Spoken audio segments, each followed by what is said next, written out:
The following podcast contains naughty language and ridiculous situations. Listener discretion is advised. I had a very eloquent intro planned, but because I was just distracted by our guest, I have no idea what I was going to talk about. But we got an air conditioner. Woo! Yeah. Woo! I'm trying to make it as uncomfortable as I can, but welcome to Trick or Treat Radio.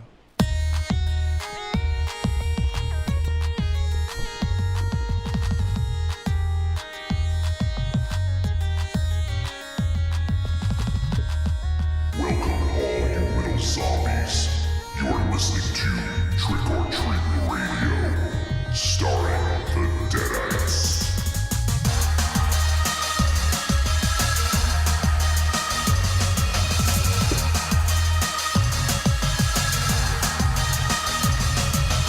Welcome to episode 207 of Trick or Treat Radio. Trick or Treat Radio is a phantasmagorical spin kick straight through the heart of pop culture. Navigated by the Deadites. We are the world's greatest electroshock band. We destroy monsters, we drink booze, we win championship belts, and we podcast in air-conditioned rooms. Yeah! Ooh. We are the coolest podcast in the world. Not yet. We'll get there.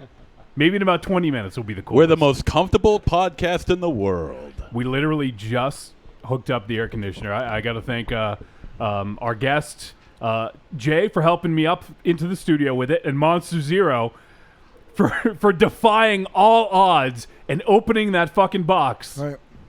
Take a look at it now. Because you're the fucking champion. I am the champion because you were gonna wait for Raven Shadow to show up. Hey, can you use your knife? Well, I figured I wanted him to feel like he was good for something. I have my knife. I know you do. He is good for something. He's making sure that his chair doesn't hit the sky. What does that mean? What? What about the ceiling? I feel like that plays a significant amount in that equation. Yeah, that's true too. But you know, when it comes to Raven Shadow, all logic is thrown out the window. If you don't stop just saying crazy weird shit, I'm gonna rub my chunky all over you. Your chunky Wait, what? your junkie or your My chunky? Hey, hold on. Wait a second. This is important. I'm coming around to the camera, folks. Hold on. What is it? What is shit. it? Oh, here comes Gigi. Suck my ass, it smells. It's Gigi Allen, and he's wearing a Punch Farm podcast shirt. I'd say that again. And he's got a protein stain on the side of it. Oh my God, you do! Oh my God! Oh my God! He got so excited he jerked off all over the shirt. How is Punch Farm gonna feel knowing that you used their shirt for a jizz rag? I can't fucking believe that. That's not jizz. Yes, it is. If it is, it's not mine. What else is that color and sticky? I don't know. I took it right out of the box. So if it is, it's not mine. What, the rubber woman? I might have some Sheets DNA on me right now. Complimentary jizz with your T-shirt purchase. Yes. Yeah. So I do have a Punch Farm shirt. God. I do have some mystery substance on it. No, it's no mystery. We know it's on it. My cup doesn't look that way. Have your girlfriend look at it. Maybe she'll tell us. No, she won't remember. Oily Maniac asked if you hit the glory hole before the showdown. No. Yeah, MZ was on the other end. You know, fuck you, man. This is another one of those cases, like when I supposedly was shitting on the Cult of Muscle. Like I would lie about coming on this shirt. Like I did. Yeah, there's been no ejaculatory ejaculatory yeah, there's been no ejaculatory fun in the crypt for the last couple weeks. The only fluid has been bile coming out of my mouth. That's not very sexy. Oh, you look fucking cool today. Yeah. Huh? You look cool. Even with the snot on my side? Could that be snot? No, it's definitely not snot. I mean, you look like Gigi Allen. You might as well have the bodily fluids of him, too, while you're at it. That is definitely ejaculation. It's not. Yes, it is. No it way. definitely is. There's nothing else that looks like that. What is it, the Punch Farm podcast? I mean, what the hell you... I mean, Jesus Christ, dude. There's not very much, if that's what it is. Poor Punch Farm, man. Well, they had to give a little bit to each shirt. Yeah, it's kind of like Yeah. that big That could be Kiss what it comic is. book in the 70s when they had the real blood. I remember in. that. Yeah, they all had. Well, it ain't web fluid, kids. Sheets, what did you use this shirt for? This came right out of the envelope. The envelope. Notice how he said came out of the envelope. Yay, I made a joke on the podcast. Well, let's introduce our guest because I don't want too long to go. I think I have a proper introduction for him it somewhere. It doesn't matter. Who cares? Yeah, it does. No, it doesn't. Oh, here I do have it. He. Oh, Excuse me, Sheets just texted me and said, I did not ejaculate on that shirt before I sent it. Who did then? I don't know. Who is having sex in my mystery house? Because it's not me. Yeah, mystery ejaculate. I haven't been having Mark- Mystery ejaculate, would you come in, please? I haven't been having sex with anybody. I haven't been having sex with myself. I don't believe that for 1 second. No, I'm telling you, man. It's true. I've been there. He hasn't. I told him once as I was getting ready to call it quits today. Like all I do For is Birkin it? all I do is throw up and shake. Wait, he's like David Ortiz. This is his last year. his last year Birkin it. My last swing at bat. Every place he goes, someone gives him a gift Yeah. to commemorate. Fucking jerking the gherkin, man. You know what I'm actually afraid of? I rode here in the MZ mobile. Like, was this something weird that was in your car? It is now. No, did you like pull over and like have sex with a transient or something and I get it on me? Well, he was playing Pokemon Go and he found a Don't even get him found started. a Don't even get me Pikachu. started on Don't that get him crap. started. He's one of those fucking guys that the whole world is fucking coming apart at the seams and he's complaining about Pokemon. Well, I had a feeling that was your take on it because when I was raving about it, you said shit. Well, who cares? We have friggin' retard Lex Luthor about to take over the country. Like, everything is coming apart at the seams, and you're like, somebody came on my shirt. and you're like, oh, kids are playing Pokemon. The world's ending. No, but that's exactly what I said. I said the whole world's going to hell and people are playing Pokemon. Yeah, What's wrong with it? I don't know. Yeah. It's bringing people together, man. This show brings people together And drives them apart. and drives them apart. Inspire Makes him people. even want to jerk off on this shirt a little bit. That's why you wear white, dude. First time Michael's hanging out, he says Gigi Allen on the Dude, crap. what sort of white? Why would wearing a white Why- shirt why matter? do You why have do cum on your shirt. Why do you? All right, gray then. Why do you interrupt? I'm sorry. I just try. Do you interrupt first time Michael? Really? All right, I'm sorry, Michael. He says Gigi Allen and the crap flinging that happened in Milwaukee too. I wonder if first time Michael saw it. Oily wants to know if there is a MZ glory hole story. No. No, there isn't. but But nothing. There is no but. Well, he's got the DSL, so we said that he could probably find a job as on the side. Jethronomicon says, "Sorry guys, I just jizzed everywhere." You have quite a range. Nicholas says puddle cruiser. What does that mean? I think that's his car. Yeah, I think, yeah. Yeah. And first time Michael has a very interesting observation. What? Wow, this is the first time I've seen Raven Shadow in a t-shirt. Yes. And what shirt is it, Raven Shadow? Stand up, show people. Come on. Do it. You got to do it. Yeah, there you go. And whose birthday is it today? Ooh, that It would be is. the 1-2-3 kid, X-Pac. And this is pure. He's pretty much your hero. Yeah, Yeah. one top. He's on my Mount Rushmore. 1 through 5. 1 through 5 is the kid. 1, 2, 3.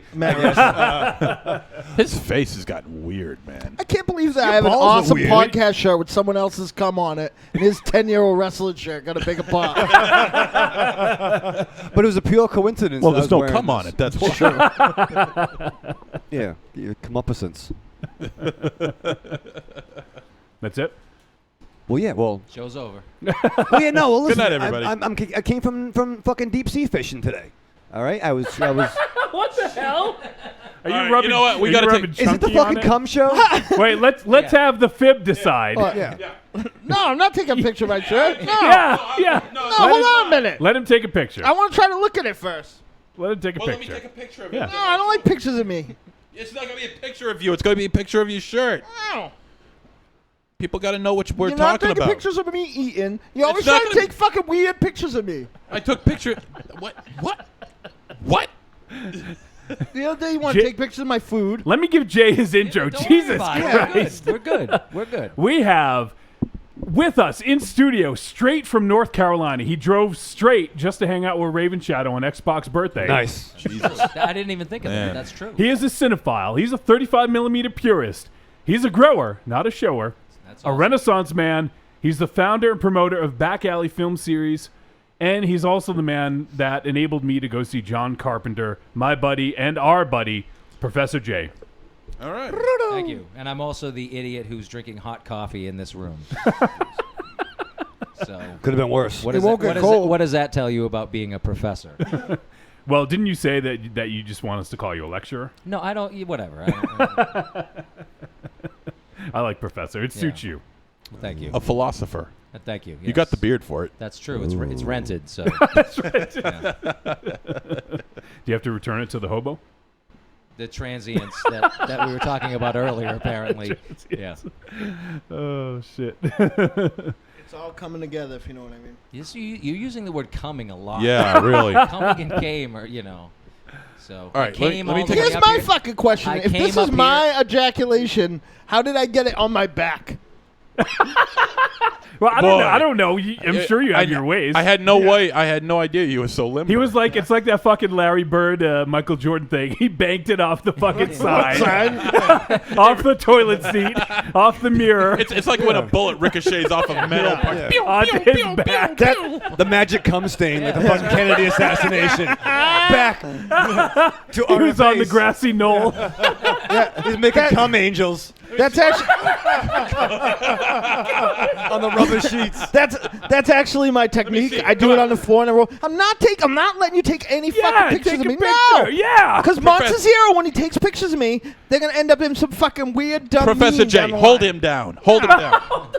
I could take all of you except I need Wolfie. So get your fucking camera away God. from me. Even X-Pac? Even Xbox. Oh, you big baby.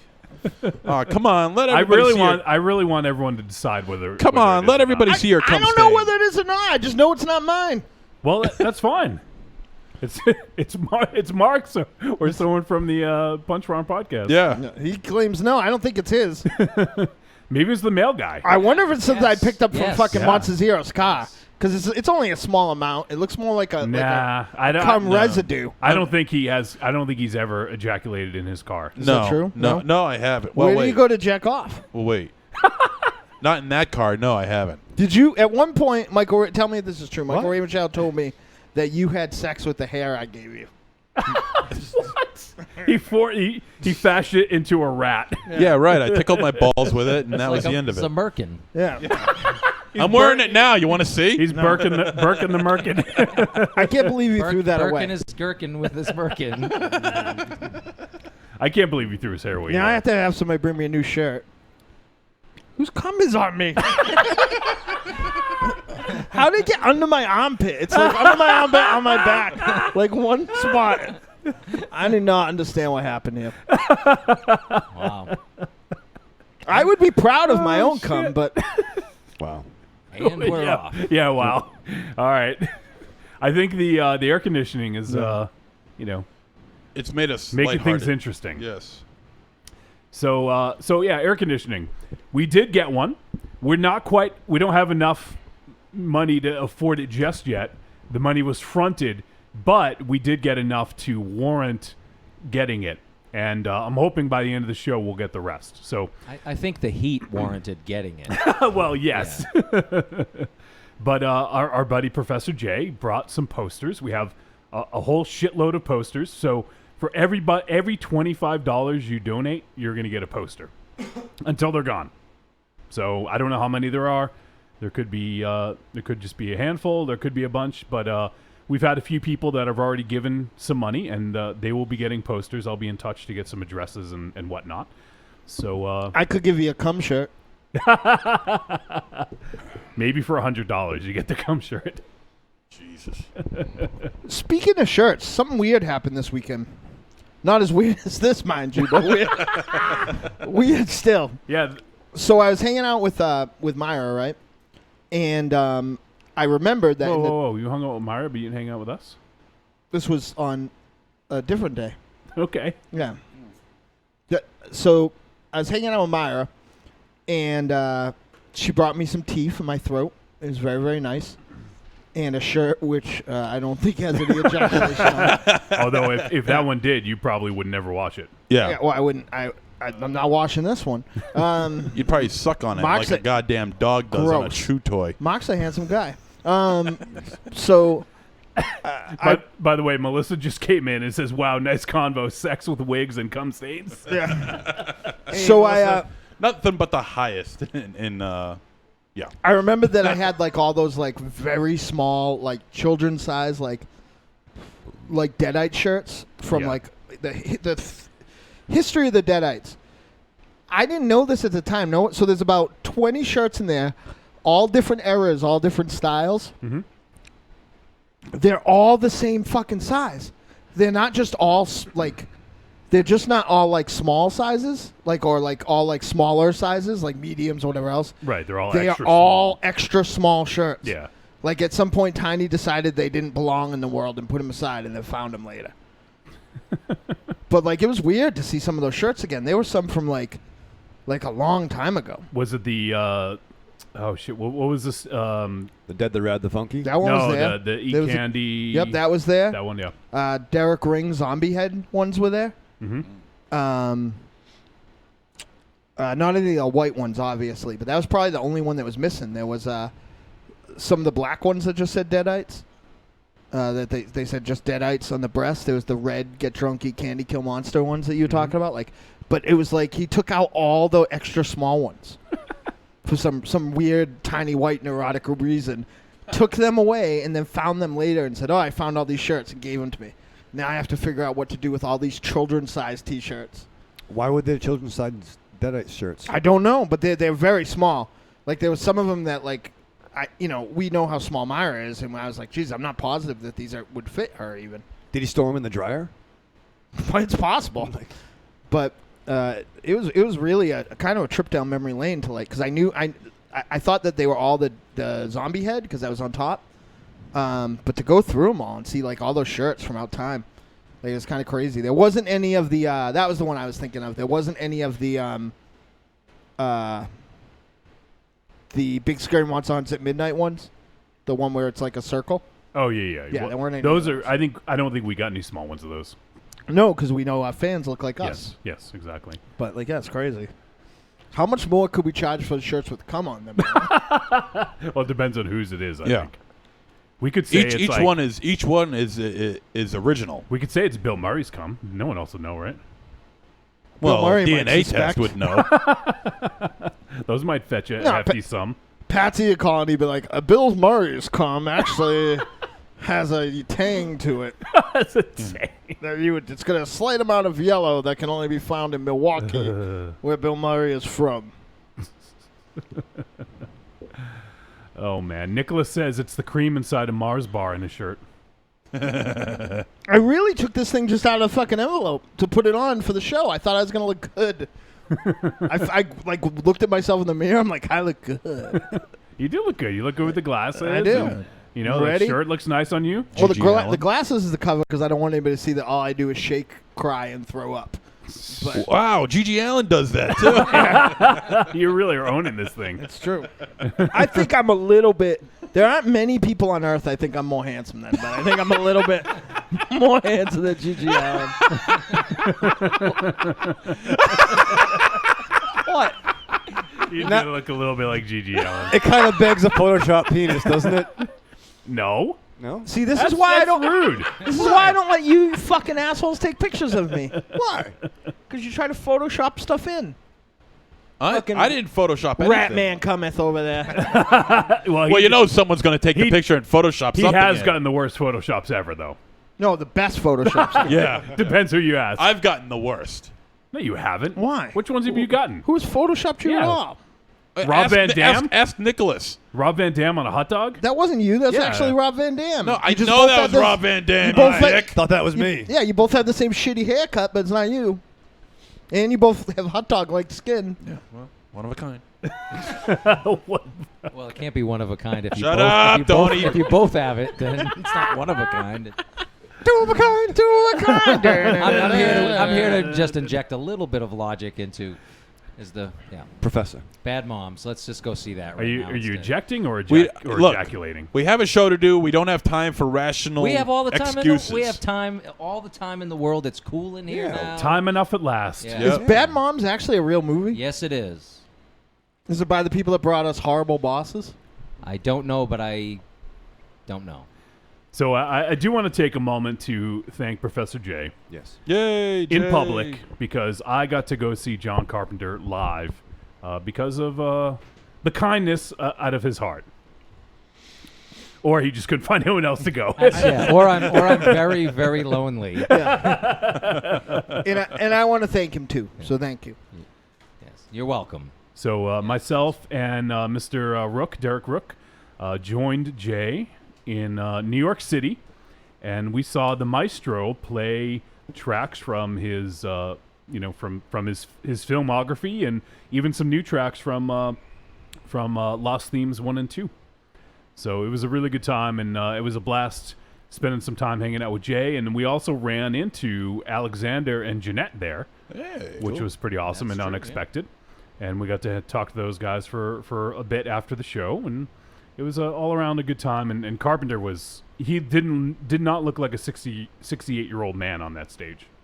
He looked like a 400-year-old. I was about to say, he looked about like an 85-year-old man. Well, all right, he looked like it, but and the dance. Yeah, no. I don't even know how to do the John Carpenter dance. Yeah, it's impressive. This. Yeah, in this, and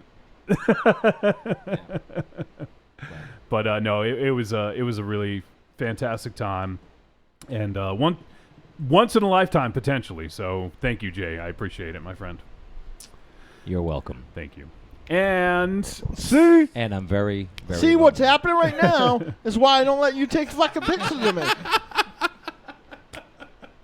You and your fucking meme map. Oh, shut up. Fucking dirty fucking cunt bag. Oh, and apparently Lance Beef Pile was less than a mile away from us at the John Carpenter show, and we had no idea. He's an old buddy That's of Derek Rook's, and they were both right there in Times Square. It's a big basically. venue.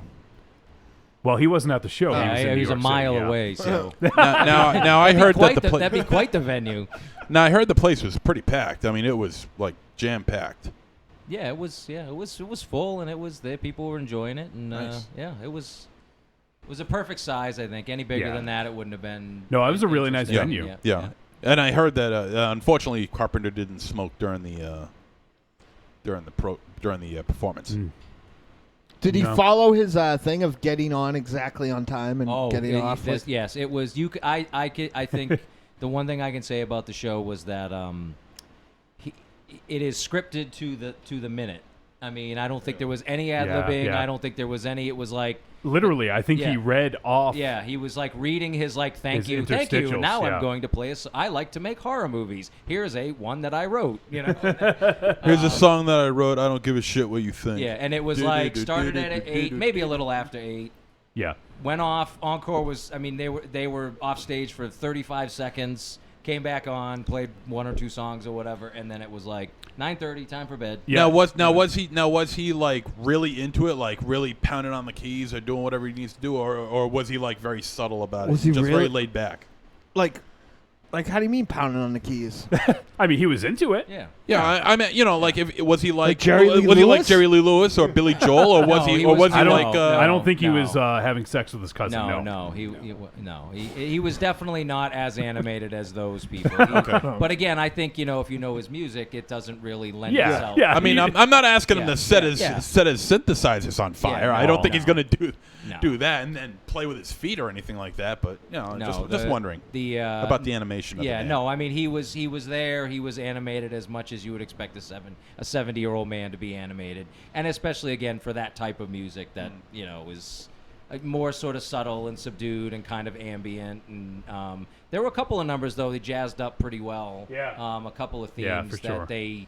Big Trouble in Little China, I remember, was Yeah. was a little bit more. What was the other one? In the Chris- Mouth of Madness, I think. Yeah, was In the another Mouth one. of Madness. I felt like the nice. Christine theme was definitely jazzed up a little bit. So they tried. I always forget about that one. Yeah, that was the thing. I was like, what's he gonna do for an encore? Because he had done like everything else. Yeah. And then I was like, oh yeah, right, Christine, like duh. And he opened with Escape from New York. Yeah. And Nice. it was that's Derek Rook's favorite movie, and he literally he was flipping out. He came on your shirt. All the way from New York. Yeah, all the way from New York and in the past. It was in transit. He could. Yeah, maybe. He's a good-looking guy. Yeah, maybe. I was gonna say. Yeah. So no, it was super awesome, yeah. and it was cool to meet Derek. I've never met him. Yeah. So He's awesome. Yeah, huh? so it was definitely Derek's cool. Cool to talk to him and talk a little bit about animation and his drawing and stuff. And so it was His art drawings. His art. and also I didn't know this at the time, but I think you had mentioned it before the show started, Jay. You were Derek, but his guitarist is Daniel Davies, who's Ray Davies' son. Or his godson. I couldn't. Okay. I don't remember. He's related to Ray Somebody Davies. told me that, and it made kind of sense. Yeah. So I didn't look it up, but if someone wants to look it up and confirm what he is exactly, and he was like the revelation of the concert. Oh yeah, because he was unbelievable. I mean, he Absolutely. was beyond incredible as a guitar player. And so that was a revelation in terms of just music and musicality. And he also had his son playing keyboard. Cody Carpenter was there. Really? Yep. Nice. Yep. Now, did John Carpenter's mole on his forehead come out and do a tap dance number or something? We weren't that close. No. It could have happened. But You ruin couldn't tell. everything. yeah. We could see. I do? Yeah. Oh, thank you. Yeah. We had really we were like one of the first people in there, but we chose like the first balcony up because we had perfect direct sight Smart move. at him. No one in front of us. Yeah, and you certainly didn't want everybody behind you. Says you. Exactly, says me. I wouldn't want everybody pushing up against me against a goddamn car. I do look like guardrail. I'm singing in this was picture, there a though. pit? I don't think he'd really have a mosh pit. No, it was like sort of a general admission floor, and then a little step up with another small. Did you just ask, was there a mosh pit? It's like Well, I know there wasn't, but it was a retaliation. You Jeremy got- push. you guys have quote. been to the Palladium. It's like the Palladium Yeah. was that next balcony up.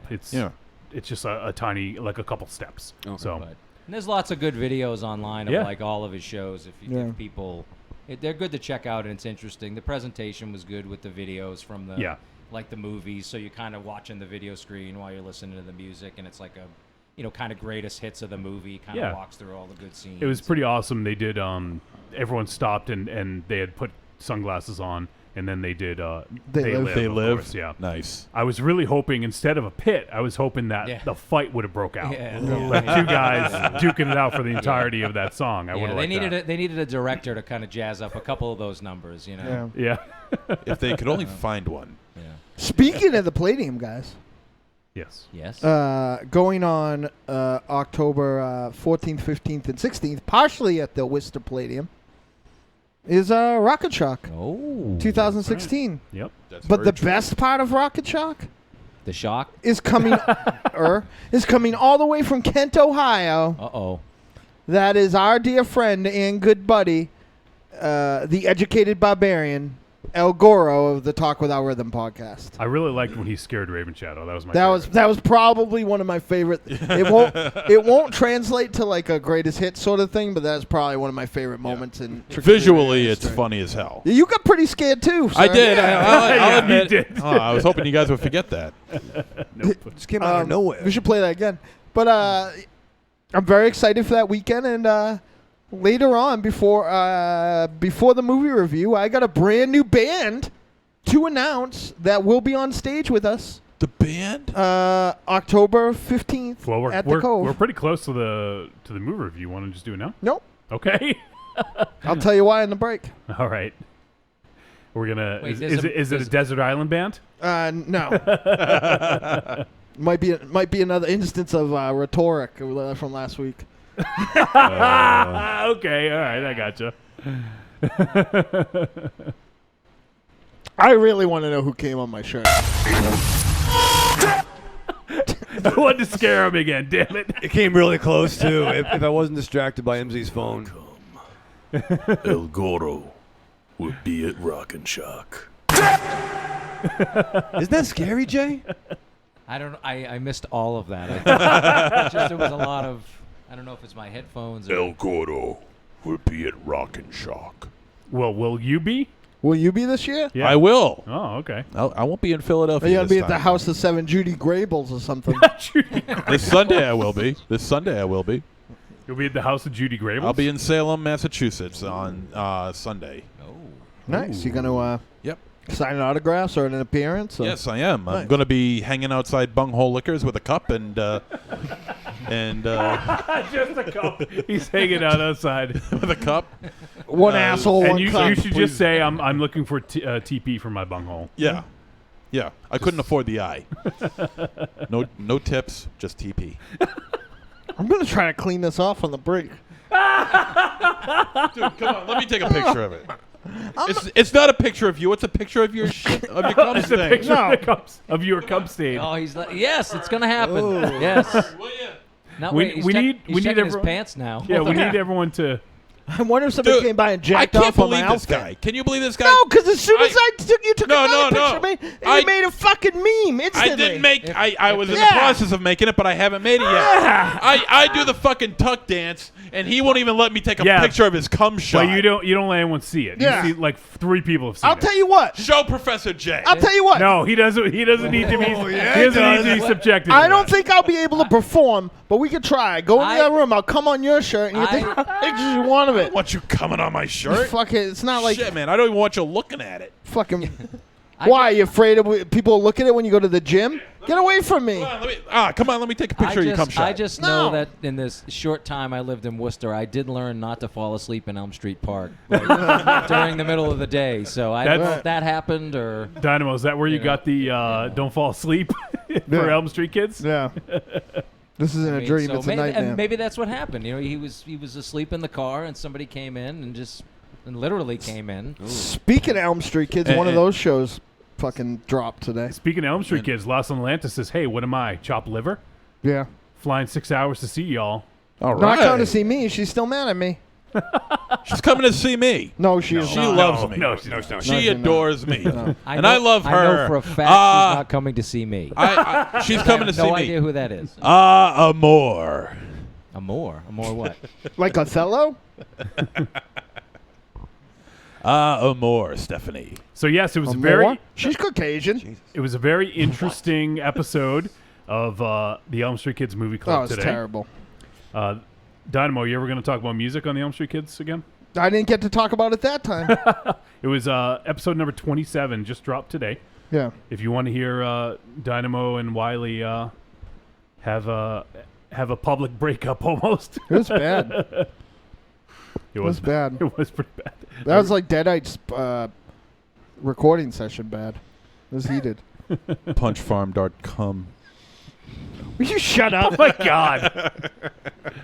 I'm so the hell's proud I that? had that dude's fucking shirt on, and then you came all over it on the way over here. I was driving, dude. How can I? Shut I mean, come on. You don't I'm give- you good, don't- but I'm not yeah, that I was good. gonna say you don't give yourself enough credit. Yeah. All right. So tonight's show, we haven't mentioned this yet. I'm so excited for the show. We are going to just review. can't hide it. I'm going to come all over You your just shirt. came on his shirt. Yeah. We're going to review Jeremy Saulnier's Green Room. Saulnier is one of our favorite up-and-coming directors. He directed the amazing Blue Ruin. Help me, Ray Rochelle. You asking him? I just You want asking Johnny. him, bro? I want Johnny to get out his script, man. He interrupted. No, there's ad lib. You know what I mean? Show me that again, but I don't want to interrupt him. He's been interrupted. That's fun. That's not mean. That looks delicious. It does look delicious. That's not bad. Yeah, that's That's fun. not bad at all. It's just funny to me. Everything's fucking funny to you.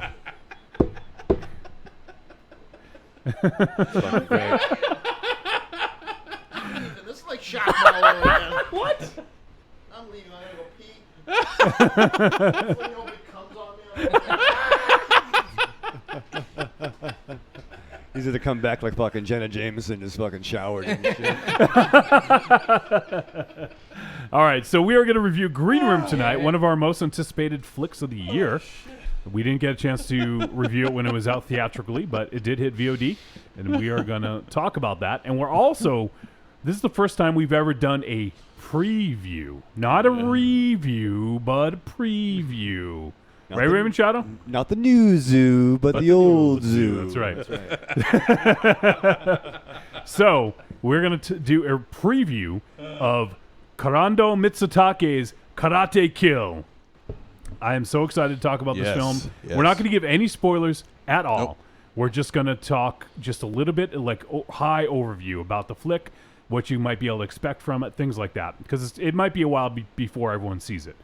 So we were lucky enough to catch a screening of it. And we are prepared to preview it. Yes. And then, we'll got some voicemails. We'll play some of those. We'll shoot the shit. We'll probably be a couple more cum jokes. Probably, an argument or two. Should have a counter on the screen there. Like how many times there's it would be broken by now. Like how many times there's an ejaculate. That's pretty good. I don't know how to say his last name, but I'll just say Adam from the Hero Movie Podcast just posted a really mean but funny meme of Dynamo eating a grinder. He's eating a grinder! About 6 people are going to get that reference. Yep. But that's pretty awesome. I think you know Adam, Professor J. I do. Yes. I do. And I don't know Anything if it's... else? I don't know if it's... his name looks like Portrait. Do you know how to say his last name? I think it's Portress, but Portress, I don't. I just add him. The Portraits of Solitude. He also, He also, I think he has another podcast, Film Find. I think. Yes, he does yes. He has a few. Yeah. He has 3 of them, I think, as far as I know. Yeah. And he also Adam comes to some of our screenings in Charlotte. And yeah. Okay. He's kind of in and around the film world in Charlotte. So awesome. Definitely does film reviews and So I've met him a bunch of times. Good guy. Awesome. Well, there you go. I had no idea that you guys even knew each other. Yeah. Look at that. Yeah, look at that. It's a small world. It is a very small world. That's right. Well, let me go ahead and introduce everyone. It's about an hour into the show. Might as well do that. Why not? I am Johnny Wolfenstein, the pencil pusher and producer of media for Trick or Treat Radio, for the Deadites, for the Grand Guignol Network. We also have, he's not currently in the studio. I think he's might be adding some more art to his shirt. The Immortal Gunslinger, singer and lyricist for the Deadites, and one of the co-hosts for the Elm Street Kids Movie Club, Dynamo Mars. Hi guys, this is Dynamo. Hi, Dynamo. I'm just scrubbing the cum off of my shirt. We also have the vulgar guru of horror, star of Blood Pigs and Fetus, one-time contributor for Horror Hound magazine, Monster Zero. Yes, and over the weekend, Morbid Vision Films went to Syracuse for the Slaughter in Syracuse Film Festival. Ooh. And he previewed from what I understand, he previewed a snippet of the latest film that he's working on, Septic. And he also I thought it was called something else. No. Oh, Birth Canal. That's right. Yeah, it was Birth Canal, Birth Canal and now it's Septic. And he also showed Bone Sickness, which was awfully cool. And also the fine folks over at Toe Tag Pictures were there as well, showing off. They're everywhere. Yeah, of course. Yep. And showing off their August Underground films. Oh, he cleaned it. Oh, you bitch! I don't think it worked though. If it comes back, then it's definitely sperm. That's not the way that works. That is the way that works. It's not water soluble. He sucked it out like What kind of sperm do you have on you? Wouldn't you like to know? Let's get the black light.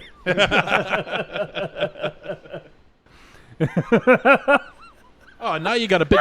Now it looks like you got a big pee stain all over you. Now it looks like you just pissed yourself. I did pee on myself the other day. That was embarrassing. Oh, Jesus. On my shirt, too. Before he gets irate, because I haven't introduced him yet. Who? He's the only one. He doesn't get irate. Yes, he does. No, he doesn't. If we don't introduce Thank him you, for like Jay. 5 minutes, he's all right. I won't introduce him then. We'll see how irate he gets. Okay. All right, Jay, I don't want to do it in front of you, but Well, I peel back the appreciate curtain. that. I was trying. Really hard. We also have the chain smoking, hand kissing, baby shaking, lorazepam loving, former comic book reading nerd, and the official smoke machine for Castle Wolfenstein, Michael Ravenshadow.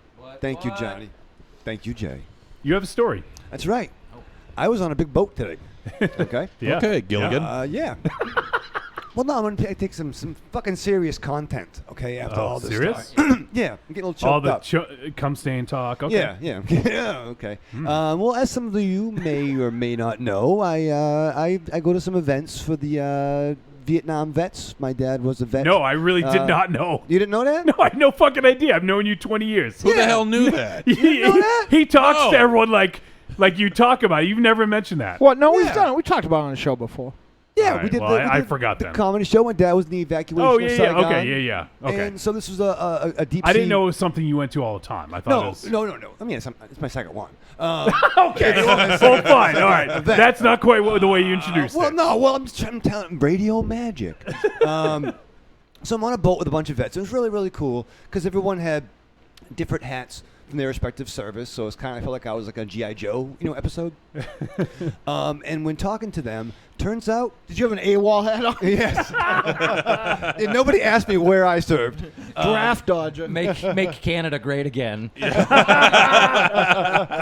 So it turns out that Vietnam vets don't find podcasting or comic book stores interesting at all. Oh, okay. I thought you were Yeah. I thought you were gonna tell say that you had told them all about our Yeah. show. Yeah. No. Yeah, Okay, like they lived each Good. interesting No, my old lives. man did though. 'Cause he's like, "What do you do?" So like, and they My looked at me- son. Oh, Yeah. boy. But here's the thing: they didn't give a shit about the podcast or comic book stores.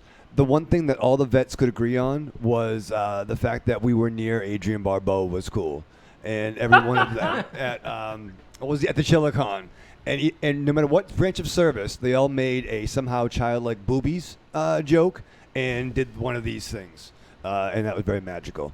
So support our troops. Like this. Oh, yeah, this. Hey.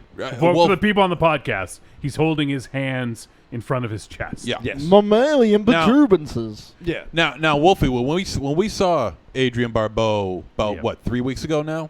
Oh no, like 5 weeks ago. Has it been long? Okay. Yeah. She was looking spectacular, right? she looks awesome. She looked incredible. Mama Lucian. Yes. What is that? All right, so I thought you had a funny story to tell, Raven Shadow, It's more a little but anecdote, but that's a little nice. anecdote. That's That was a nice it? story. He was bringing it to a dose of reality. Yes. Yeah. See. Of truth. This is the reality era of Monster True Radio. Zero? Yes, sir. Someone has finally told a story less funny than your shitty wedding story. I didn't Thank say you. it was a funny story. I said it was just a story. It was a nice story. It wasn't funny. Yeah, Yeah. you're right. Your wedding story is still the funniest, shittiest by a lot. Oh, okay. Yeah. I gotta go poop. What? Yeah, this is fucking great content. Why are you taking your phone? Because I need something to read while it's going on. What? You just gotta walk out on the show No, I'm not walking out on the show. Oh my to god. take a fucking shit? What? Lock that door. Yeah. And hope they don't have Don't let blasters. him back in. He's totally checking to see if he has any cum on him. Oh shit! Derek Rook's hanging out. Bambaleo. Yes. He says, "Hey, crazy cats." What's up, Derek? What else we got going on? What's going on? I'm gonna talk like this. Yeah. Yeah, be like Barry White, baby. Yeah. Okay. Get down low. All right. So I like that story, Raven Shadow. Thank I thought you. it was a very nice story, and I got that. There's some text to it because it's like connecting generations. Yeah, and, it's you nice. know, it's like, well, how do you connect with these men who sort of fought in this war, and you're trying to connect with them, and then you connect it over Adrian Barbeau's breasts. It makes See? perfect sense to me. See, that's why he's the Yeah, professor. That's true. See, that's why he's here. What are you doing next Wednesday? Did they What am I doing? try to throw you out for bait? Came close. But I did see. Did you ever see a robin fish? Those are fucking scary looking. A what? Robin fish. You don't, and you're not talking about your friend Tim Drake, right? Yeah. Do you go fishing for them with a crowbar? Yeah. All right, we need to head to a break in just a few minutes. Before we do that, though, we have a couple things to talk about. I'm wet and uncomfortable. Number one, as I said, we do have an air conditioner. However, we fronted the money for it because we did get a lot of donations. Thank you to everyone that has donated so far. Thank you so much. And right now, if you guys donate during the show, this is like fucking, I feel like we're doing a telethon. If you give us money during this show, live, on the live show, we will, for every $25, we will give you a poster. We have a bunch of posters here that Jay brought. Maybe we'll break some of them out, see what we got. Let's break some out. And for every $25, we will send you a poster. So for those of you that have already given, that applies to you. If you have not given yet, I would strongly suggest. Well, I'm not really strongly suggesting. I would appreciate it. We'd beg. Because otherwise we may not be able to pay the rent on this joint because we fronted the money. But it is cool in here. So for everyone that has given so far, thank you. You're able to get us close, and we're almost there. So if people want to go ahead, go to trickortreatradio.com. And even if you're not listening live, this is still ongoing for the next several weeks. We're trying to raise money for the studio, not just for the air conditioner, for new equipment, for old equipment, broken equipment, things like that.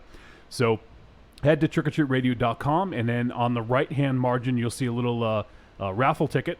It says Grand Guignol Fundraiser. Click on that and bring it right to the page. It'll tell you everything. Tell you what we're using the money for. It'll tell you what you get. You get some pretty cool stuff. It's basically like a Kickstarter campaign, if you will, or a GoFundMe, but we're just doing it on our own website.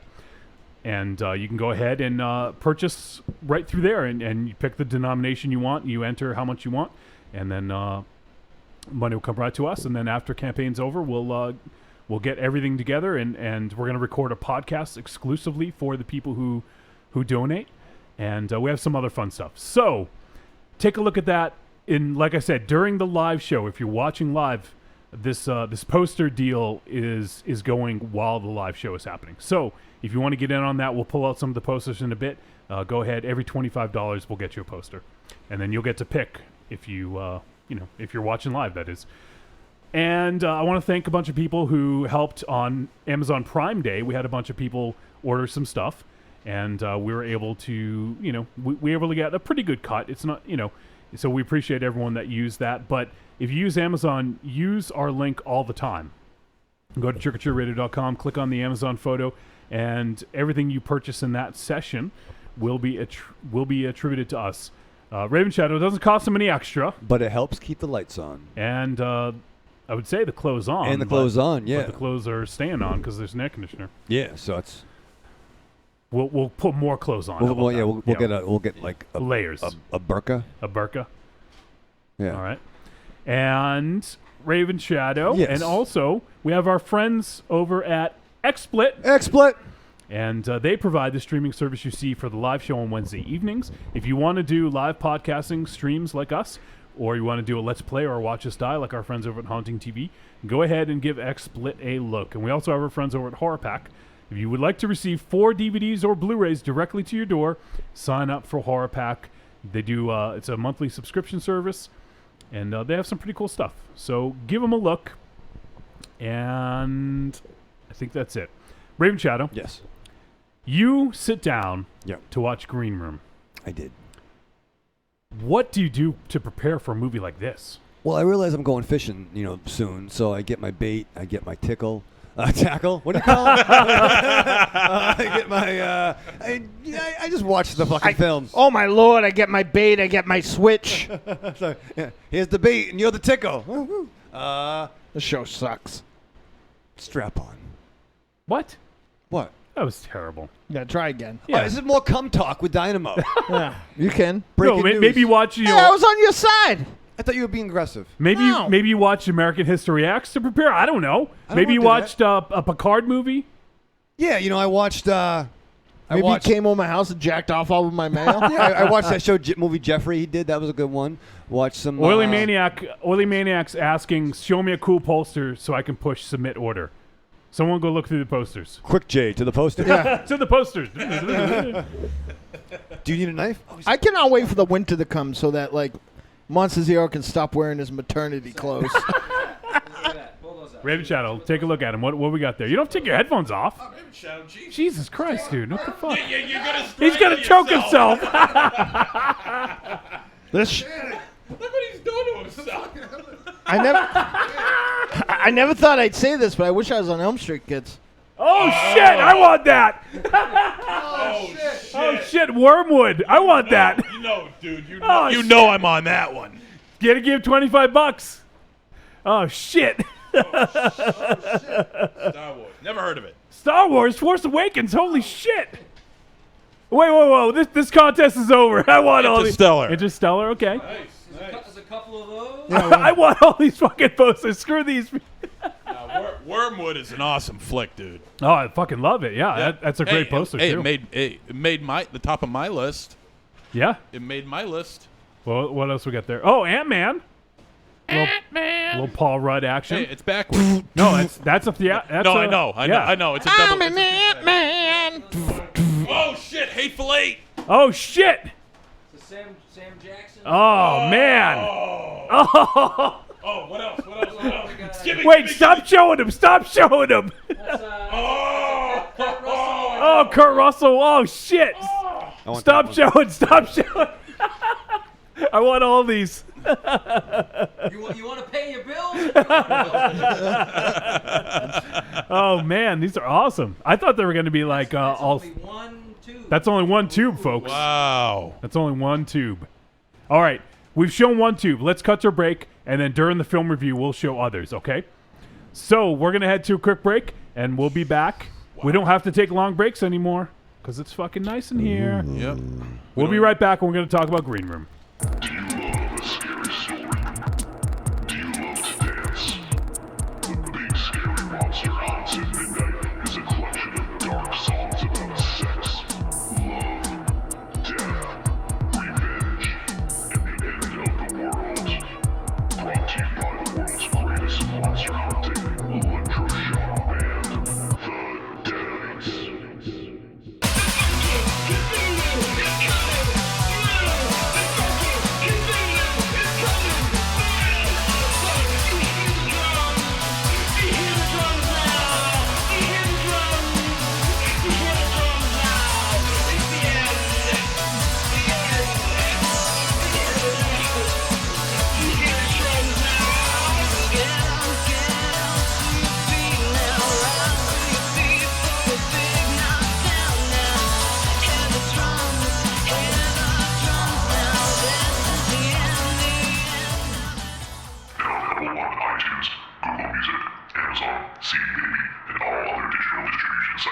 I'm Agent Nicole. And I am Patsy, the Angry Nerd. And we're from the Throwdown Thursday podcast on the Grand Guignol Network. And you are listening to Trick or Treat Radio. Dear God, yes!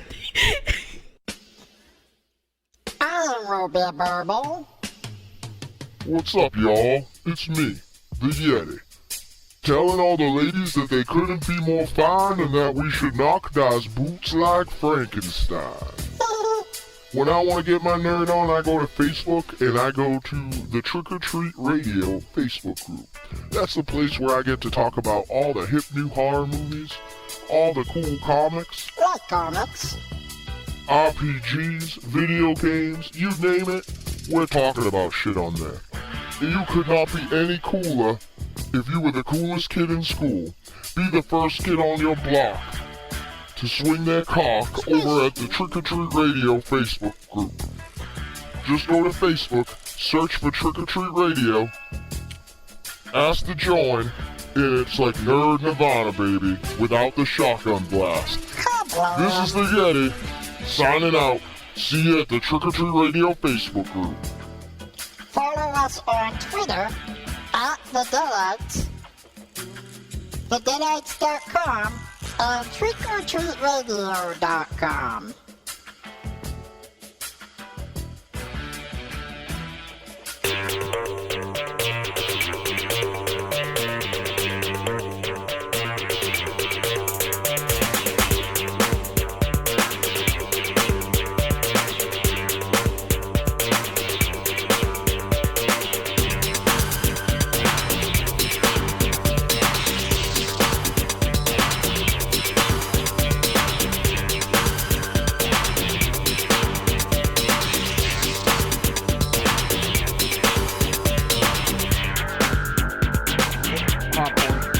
All right, we are back on Trick or Treat Radio. What is it, MZ? Nothing now. We're having good film talk on the break here. Well, Yeah. hey, Yeah. break can't go on forever. Yeah. It can't. They used to. It was hot. It would. Oh shit! Ugh. Los Atlantis donated. Really? Shit. Let's see. Hey, look it. Hasn't come through my end yet, but I'll let you know. as soon See, as it does. I was right. It's gone. If you're right, I don't know why I'm taking fucking. Come CSI from you. It's disappearing spunk. That'd be CCSI. Stephanie gets 2 posters. Thank you very much, Stephanie. Stephanie, you do get to pick. Do you want both of the Hateful Eights? Thank you, Stephanie. Let us know. Thank you so much. There are more, yes. She says she loves the Hateful Eight. Well, if you want, you can have both of them. Both the Hateful Eights. Since you were the first one to donate tonight. Damn, I got to donate something. I want one of these goddamn posters. Chris gave me one of those awesome road books. I didn't get to go see it in a... So what we'll do is when we start talking about the flick, we'll start pulling out some more posters. If you guys see something, shout it out. We'll hold it until you donate. Tout it out. Tout it. Let it out. Tout it. Tout it. Tout it out loud. So once is here. Hold on. Nicole's doing Are it these now. the things that you're talking about? Come on. Does this prove... I want that. And hold on. Look, you get this side or you get this side. Oh, man, I want that. Oh, shit. That's a dude right there. Dude. So once is here. I paid $500. I get all the posters. So once is here. Does that prove that that's not cum or it is cum? How's this work? It proves that it's not cum. So what the fuck was it? Now I feel even less uncomfortable. Oh, Mars. I love that fucking movie. Anybody else see that movie? Everly from... Raven Shadow. You dig on that. From Joe Lynch, right? I like Joe Lynch. Like a lot of people, like even his Wrong Turn movie that he made, Wrong Turn 2. Yeah. A lot of people don't dig on him, but I like that dude. Okay, Stephanie says 1 Hateful Eight and a hold. So she's and a got, Hulk? No, hold. She's got a Hateful Eight. Well played, Wiley. Yeah. So whichever one you want. There's a Sam Jackson and a... Sam Jackson. Sam Jackson. I'll have a Sam Jackson. There was a Sam, and what was the other one? It was Kurt Russell and Jason Lee? Yep. Okay. So let us know which one you want, Los Atlantis, and we'll put it aside for you. I'm a little more uncomfortable now. All right. I want to get to this flick because I don't want to have another 4-hour show. So... Trick. Why not? I'm like the king of 4-hour shows. Not that I don't want to talk. I want to talk to you forever. But Trick. All right. Yeah, that's right. Green Room. This flick from 2016 is 95 minutes. It is a crime horror music is what it's listed as. Rated R, and it is written and directed by Jeremy Saulnier, who you may know from Blue Ruin, which we liked quite a bit when we reviewed that 2 years ago. And the film stars a masterpiece. Anton Yelchin, Joe Cole, Alia Shawkat, Callum Turner, David Thompson, Mark Webber, Macon Blair, and eventually I'm going to get to it's funny, is he not even on the top list of people? Imogen Poots, and then we also have Patrick Stewart, which amazingly he's not even listed on the top cast here on IMDb. Poots. So this flick here, the synopsis is: after witnessing a murder, a punk rock band is forced into a vicious fight for survival against a group of maniacal, yeah, I thought it was maniac, maniacal skinheads. So this flick obviously has been praised by a lot of people in the podcast community, especially I know Stephanie Wiley's been repping it hard, and a lot of other people that we talk to. And when we knew Professor J was going to be in studio, kind of, wanted to see what he wanted to review. And this was one that was coming up, and so he wanted to do this one. And, we were more than happy to oblige. So we just got another donation. Let me just check this real quick to see, so we can put aside some stuff. All right, we got one poster is going to our boy, Oily Maniac. Thank you, my friend. Yes. Thank you very much. Thank you. Oily, if you have not seen one that you want already, let us know and we'll go through some more. We'll show the other ones again. But thank you very much, my friend. We really appreciate it, and we'll get you out a poster soon. And if we don't settle on one during the show, we'll talk off air, and I'll make sure you get one that you want. All right, so Green Room. This is one that we actually got offered to go see a preview of about a month before it even came out, but we weren't able to go check it out, unfortunately. So, Jay, you saw this at TIFF. I did, yes. So you saw this last year in Toronto. This was the opening night Midnight Madness film at TIFF last year, so September of 2015, And what was going into the flick? Was there a lot? I mean, obviously, if it's opening night, it's I'm sure they reserve that for the films that they think are going to be really well received. Yeah. Now, was there any hype going into it before the film started, and was it equal to what people felt after the film screened? Yeah, I think the hype going into it was, I think, all based on Blue Ruin. Blue Ruin had played, it was either a year or 2 years before that. I don't remember exactly, at TIFF. Okay, yeah. And when that movie played at TIFF then, so again, in September of, 2013, let's say, it might have been 2014, it sort of blew up. I mean, people were like, this movie's incredible, and I think that gave it the nudge it needed to get out into the world, and obviously then we reviewed it and so forth and so on. So I think going into this film, it had played at the Cannes Film Festival, and had a lot of buzz coming out of there. Yeah. And that was the only place I think it had played before that. But I think everybody was just, it was, Saulnier's new film. They were really excited. The added notion of that Patrick Stewart was in this movie. Yeah. And a lot of people, I remember in particular, being in line waiting to go in. And I very much sort of, I might talk about this at the end of the review. I knew nothing about this movie other than it was Jeremy Saulnier's new film, and Patrick Stewart was in it. I knew absolutely nothing. And that's probably the best way. And most people, it was the same thing. If there was a description in the book, in the guide, in the TIFF guide, it did not mention anything about murder. It did not mention. I mean, it was like very hush hush in terms of what the plot of this movie was. Other than I think people knew that Anton Yelchin was in a punk band. I think they knew that. Yeah. Right. Okay. I think they were like, oh, it's a punk band and they're in a green room. But like what that meant, who knows? And then when Colin Geddes introduced the film, he basically said it's a siege film, and it was like, then people were like, what? Like it's a siege, because, and then I think coming out of it, yes, I think people were sort of rightly so, not to sort of get to the end of the review, but rightly floored by it. Yeah. And one other caveat, too, which was very interesting, too, before we get into talking about the movie, was the film was actually preceded, so I'm going to ask people to look this up online on their own, by a short film, which is incredibly rare at TIFF, called The Chickening. Okay. Which is a goofy sort of parody alternate trailer for The Shining. Oh, yes, I've seen that. And it is the funniest thing ever. So even that, like watching that, and then shifting into this other movie, everybody was on this like extreme, like that was the craziest, funniest thing I've ever seen. And then now Green Room, Right. That's pretty interesting. Wow. Yeah. So everyone should try to track down The Chickening. I think it is available to watch online now. So I believe it is. Yeah, because that made the rounds. I want to say a month or two ago. Yeah. I gotta take a look at that. Yeah. So anyway, yeah. And we also had when Jay was talking, we had another donation. We have Agent Nicole, and I think we're all Team Agent Nicole over here. Yeah, for sure. And Nicole gets a poster. So Nicole, if you have seen one so far that you want, yell it out. Otherwise, we'll continue to pull some more out, and then whichever you want, as long as it's not already been claimed, is all you. Wolfie, I just got a rare message from our dear friend. Coincidentally, I think the last time we heard from him might have been a time that Jay was on the show too. Yeah. But from our dear friend Lodge William from the GGTMC. Oh, nice. Yeah. Yeah, and all he had to say is all loads lead to Mars.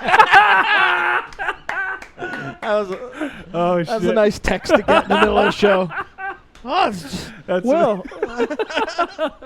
It's amazing. Thank you, Big Willie. We love you, buddy. All right, so let's jump into this movie. Into the green room. Actually, before we jump in, I want to bring us up front so we can talk about the movie. But obviously, Anton Yelchin. Oh, We Are Still Here poster. Oh, shit. That's awesome. Oh, man. That's fucking cool. Oh, fuck. Man, I want all these posters. Two of them. All right. Two We Are Still Here posters available. Sometimes I say things on the internet and forget that Wolfie's mom follows me and talks to me on it. It's not good. It's not good. I'm not happy right now. All right, so I want to talk about Anton Yelchin real quick because unfortunately the man passed away, I think it was about 3 or 4 weeks ago. And by all accounts, from what I understand, it was an accident with the car. And I think the car makers, there was like a recall on the car for this I don't know exactly what it is, but he went to open up his gate to his house, and the car just rolled and crushed him into the gate. Not very nice. And I got to say, I've really enjoyed the films that Anton had done. Like he did, we'd done Odd Thomas. Yep. He had done this. Obviously, he did the Star Trek movies as Chekhov, and wasn't he in the movie with Justin Timberlake too? Yeah, Alpha Dog. Alpha Dog, right? Yeah. And he was also in Only Lovers Left Alive, which we also reviewed. So he was in Odd Thomas. Did we say that one? Yep. Yeah, it's the first one I said. Sorry. So and I just think he was a very likable. His roles, like the characters he played, were always, I think, so likable. Something about him that I really, really like seeing him on screen, and it's just a shame. I think he definitely was an up and coming actor that he's already had some great roles, and I think this one here might be one of his finest, to be honest. So just wanted to at least say a few words about it, but it's a real shame, man. And I know that a lot of people that work with him really were really bummed out about this, saying how good of a person he was. So super, super sad, but but we got to talk about it anyways. But I wanted to get that, talk about that first. And I also want to talk about Jeremy Saulnier. And Mars, the first flick he did, I know you're a big fan of Monster Party, right? Murder Party. Yeah, that's right. Murder Party, man. Yeah, I'm a fan of the Mad Monster Party as well. With that Phyllis too, Diller. yeah. But, I like it a lot. I really, really enjoy it. And I also like... Don't look at the screen, Mars. Do not look at the screen.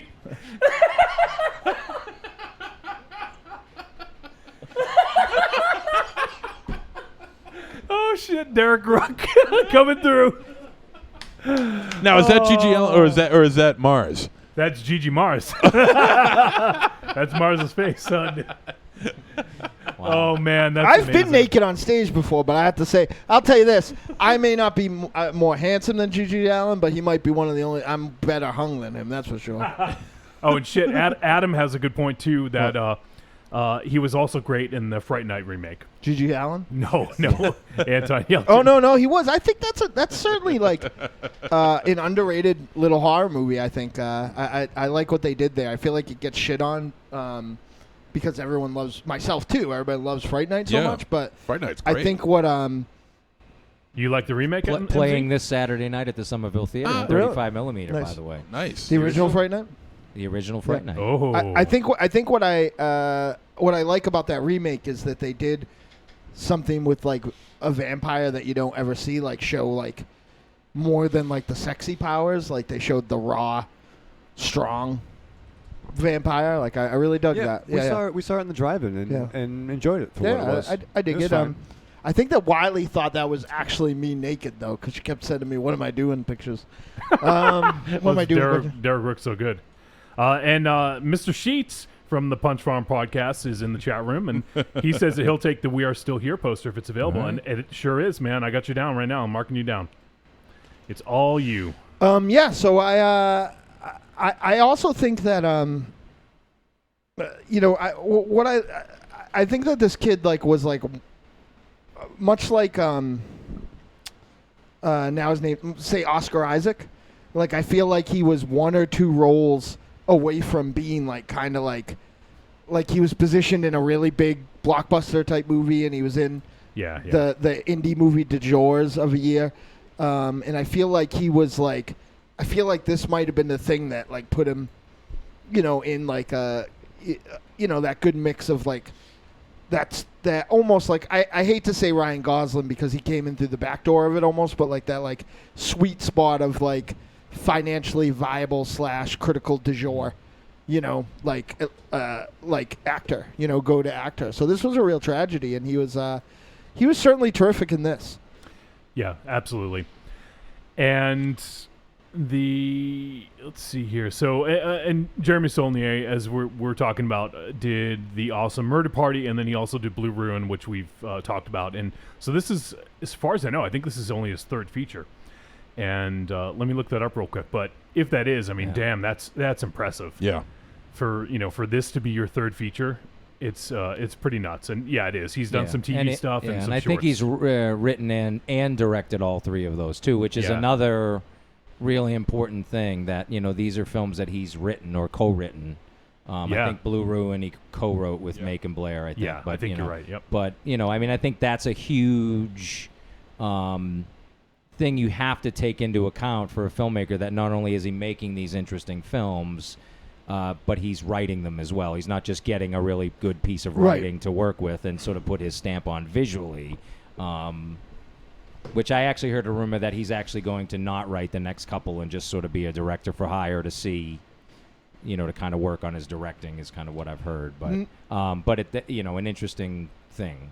Initially, even though I knew he had wrote this, I think because it lacked some of the thematic statements on violence that both Murder Party and Blue Ruin had, I feel like I almost felt like in a way he didn't. Like I felt like thematically in the way, like this was more of a traditional movie than his other two films, I feel like. Not that that's necessarily a bad thing. Right. And I felt like it looked like one of his films. It looked terrific. But I feel like as far as like the story goes, I feel like what made Blue Ruin unique is that the Netflix or the elevator pitch for it seems like a very traditional film, but everything about it in its narrative when you watch it is very different. And the same as even Murder Party. Like Murder Party, was almost marketed, like with the exception of like the image that they used of the lead in his costume, was like marketed as almost like a horror film. And for it to be such a kind of irreverent comedy, like, was very different. So I was kind of surprised that this was such a very, even though Jakey Poo had actually used the words to describe this, Jake from the Great Cult of Muscle podcast, that this film was exactly what it said it was. I was kind of surprised that this film was so traditional, I guess. I'm at a loss for the word I'm looking for, and maybe somebody could bail me out here, but just are you talking about its structure? Is that what you mean? Like, yeah, I feel like in structure and just both, like even like the way it's beats. You know what I mean? Okay. Like, yeah. Like I felt like that, like the very last, and then fade to black in this movie was almost like, I'm not gonna say I predicted it or knew it, like when they were kind of like setting it up early on, but as soon as they started it, I sort of felt like that was where it was gonna go, because that's kind of like what you did. You know what I mean? Like, I feel like this film was like the perfectly executed version of what it was. Definitely fair. Yeah. There was a point where I was watching it, and much like Jay, I had no idea what it was about at all. Went in totally blind. There was a moment where I was enjoying it, but it even was like, okay, this is the part when this happens. Like... That it follows a very similar formula to a lot of other films of this ilk. Definitely, but I forget what we were talking about, where whomever said it is exactly what you think it is, but done really, really well. Yeah, I mean, we're definitely surprises. But and I would say, if we're going to get into things that we getting into things that we liked about it, or what, I don't know what. Yeah, how much just I'm supposed to say. Free form. Well, because I feel like I don't want to spoil, but I sort of feel like you can't. How do you talk about a movie without? But what I think the thing that makes this film work, even though it is lean in terms of like the type of movie that super it is, lean. it's not trying to do a lot other than get some people in a room, and then other people are trying to get those people in that room, right? I mean, that's what you're talking about when you're talking about it's not subtextually kind of like trying to get into the nuances of why do these people want, why are they violent or but I think the thing that it does really well that a lot of lesser filmmakers, and in particular lesser writers, would do, is that, and I have to be careful how I say this, but all the decisions that the characters make, especially the band, seem not like stupid decisions. I agree. Like they seem like actual like decisions that they're trying to figure out how do we get out of this, as opposed to a lesser film which would make it like somebody would do something stupid that would cause them And that would with facilitate realistic the next reactions Yeah, too, with yeah. realistic emotions, realistic reactions, in dialogue too. I was So it's not gonna- like a rash decision when they're like, we got to run for it. Right. It's like it's thought through in a way where it's like you understand why they're doing what they're doing, and it doesn't seem like out of left field because they needed another set piece in this movie, right? Oh, we need some more carnage. I've never been in a situation that somebody would someday turn into a siege film, but I've been in I've been in some pretty like terrible situations like car accidents and stuff like that. And the thing that I felt the most realistic about this is there's a point towards the last reel of this movie where, despite the fact that they make some progress in their quest, they end up back in the titular green room. Yeah. Which I feel is the most like realistic thing, which was probably my favorite part of the whole film, because like it's so real in the sense where like you almost go back, like the place they want to get out of becomes their sanctuary in a big way. Right. Yeah. There was a 'Cause they point keep when I going was in a back to bad it. car accident when like shit was getting really bad and really crazy that like I took a moment and went back and sat in the car, because I felt like it was just like it was more important for me to sit down than for me to not be in a partially flaming vehicle at the time, and I love that. It wasn't as quirky, I think was the word I was looking for, and I was a tiny bit like, you hate to judge things like ahead of time, but I feel like his films were definitely like, I'm always excited when a filmmaker like has a stamp, especially when you look at how different Murder Party and Blue Ruin was, but they were both quirky.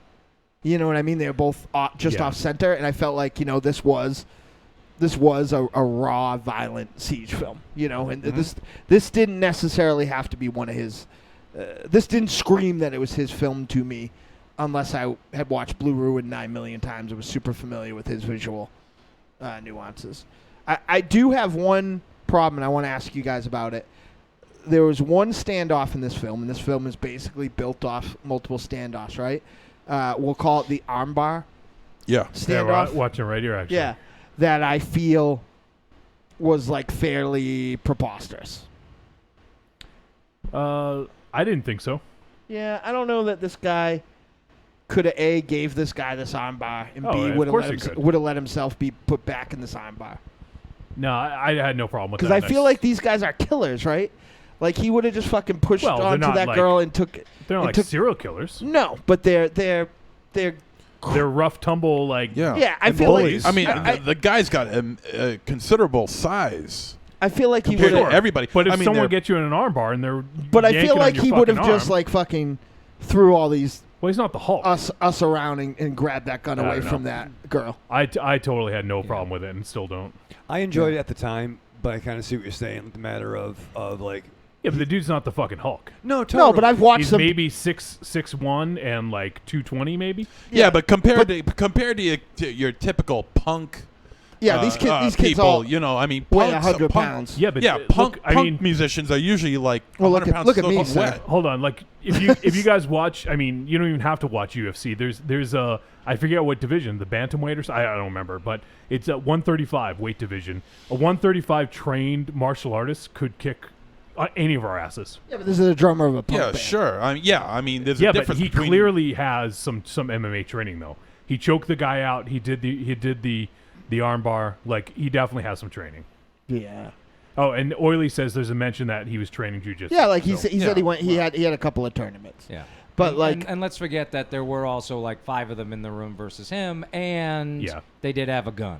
Yeah. So I mean. Yeah, but even like I feel like once they gave the most uncomfortable character the gun. Yeah. I feel like. But I think that's the point too, is that guy's not a tough guy like the Red Laces, right? Not to the Red Laces are that's fair the too. tough I guess. dudes. He's just the fucking guy who pays the band. And they have to give him a gun when they keep him in the room. Sure. Just because it's that's the only way he's going to be able to have any power over anyone. He's not a strong guy. He might be big and fat, but This actor I think is terrific. The guy from Scott Pilgrim there.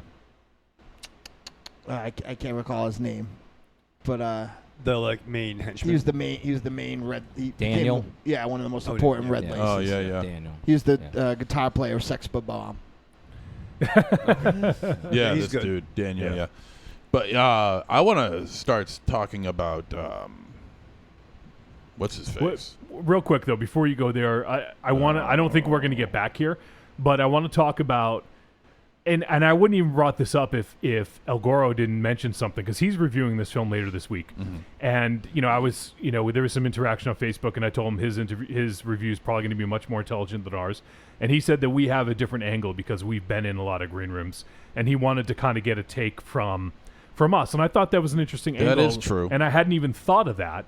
Because, I'm just watching the movie and I'm not really thinking of our experience. But, Mars, is there anything that you wanted to... I know you kind of brought it up a little bit, but is there anything you want to bring up about Green Room and... This was considerably nicer than anyone that I had been in other than the Palladium. Yeah. I mean, me and Miss M's... the room, until they started using it as fucking storage, not the room me and Miss M... changed in, but the room that everybody else changed in at the Lucky Dog, that was okay. Well, not so much about what they look like. But I mean, I think that, like, these nice leather chairs and stuff like that, like, that's, like, definitely, even in, like, this grimy setting, that's definitely, like, a movie, right. like, contrivance. I think that, though the Palladium one had a flat screen TV and a shower, but I think there's definitely something, like, weird about them that I think this movie, like, does capitalize on, because, like, a band moves into them and makes it kind of their home. Like, they throw their shit everywhere. You know what I mean? And, like, what you saw in this room that I thought was, like, pretty cool set design as well, even though it was subtle, like, there was, like, shit all over the place. You know what I mean? Like, it wasn't super messy, but, like, people leave stuff behind and stuff like that. But this is kind of my nightmare. Like, I've actually thought of this scenario before, because I get really like, even at we played at a Ralph's the other day, and, like, all those bouncer guys are like not too long ago, like last time we played, all those bouncer guys are all like completely jacked. You know what I mean? Like, and I feel really intimidated. Like, like where you go and, like, it's supposed to be this environment where, it's fun and it's a show and, like, everybody thinks it's like a party backstage. But, like, I've played at so many clubs where it's like this. You get there and it's like, don't put your shit here. Walk this way. This is where you guys stay. Hey, don't go anywhere till we get you. Fire codes and if things you're not like the that. headliner, then you probably don't even get a sniff of the fucking green room. Oh, sure. We could tell we won't. Yeah. But Ralph's we could story, we could tell a great story about how Tiny White handled the headliner that was mean to us at Ralph's one time. They had foot burgers. Yeah, even that's too much. So don't fuck with Tiny White. He is vindictive. The other thing is, the Deadites have definitely played shows where the crowd was rambunctious, which hostile, yeah. Where this is kind of, they were adversarial. I'd say they were kind of into the music, but it didn't seem like they liked the band. Yeah, so. They were getting bottles chucked at them, which I know has happened to the Deadites. Though never in a situation like, what I will say was more scary about this is they were kind of got out of their van and, like, kind of cycled almost right up on stage. Yeah. Like, when I was rambunctious at those shows, I had a famous rock musician egging me on, and I knew the club was in my corner. Until that guardrail got down and I got in trouble. But, like, before that, I knew the club was in my corner. Like, it's really scary to think about, like, the crowd is hostile to you and maybe the club is hostile to you. Like, and that has to be like a he didn't send one this week, I don't think, but one of my dear friends, I've known him since he was a baby, and now he's a touring musician. His name is Ryan Normile, is on his first tour with his kind of shoegazy indie rock band. Mm-hmm. And I told him to send us voicemails every single week, and he could come hang out when he got back, just telling us about tour, because I was interested of what tour is in 2016. You know what I mean? And these kids were fucking him. He's 90 pounds. You know what I mean? Like, not that the Deadites were tough guys, but there was Aries and Ethan Galufabitz and some big dudes, involved. Round Trip Jones, big dudes in the Deadites, like, these are all little kids. Like, so I thought that was a scary thing to go up on stage and not only have the crowd hostile to you, but the club hostile to you. And I think that's a real thing probably for like these young touring bands, because you go to a club and some clubs are really like clubs, not like a rock club. They're like, you know, the same fucking people go there every single week, and you know, there's a certain inherent type of music that they all like, and if you stray off the beaten path, like, you know, it's frightening. Like, and they're young. Like, I watched footage recently of Wolfie playing like very, very young at like a bar where they served beer, right?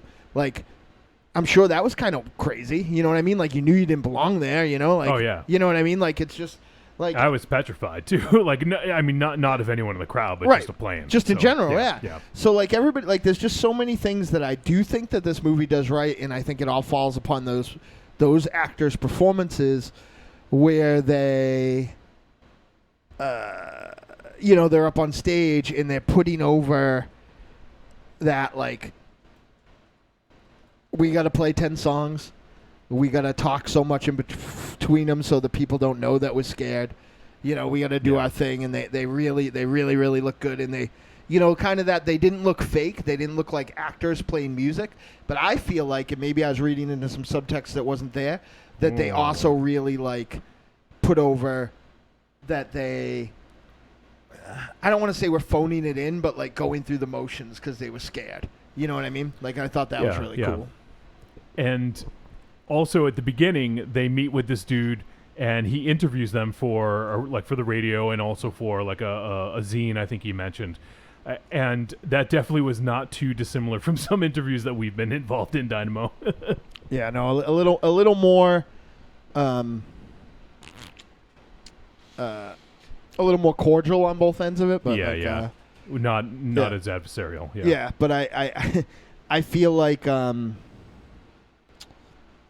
you know, those elements were really real. Like, I don't, like, after seeing this in Murder Party, like, I feel like he was definitely part of Saulnier. Is that his last name? I say it. Saulnier.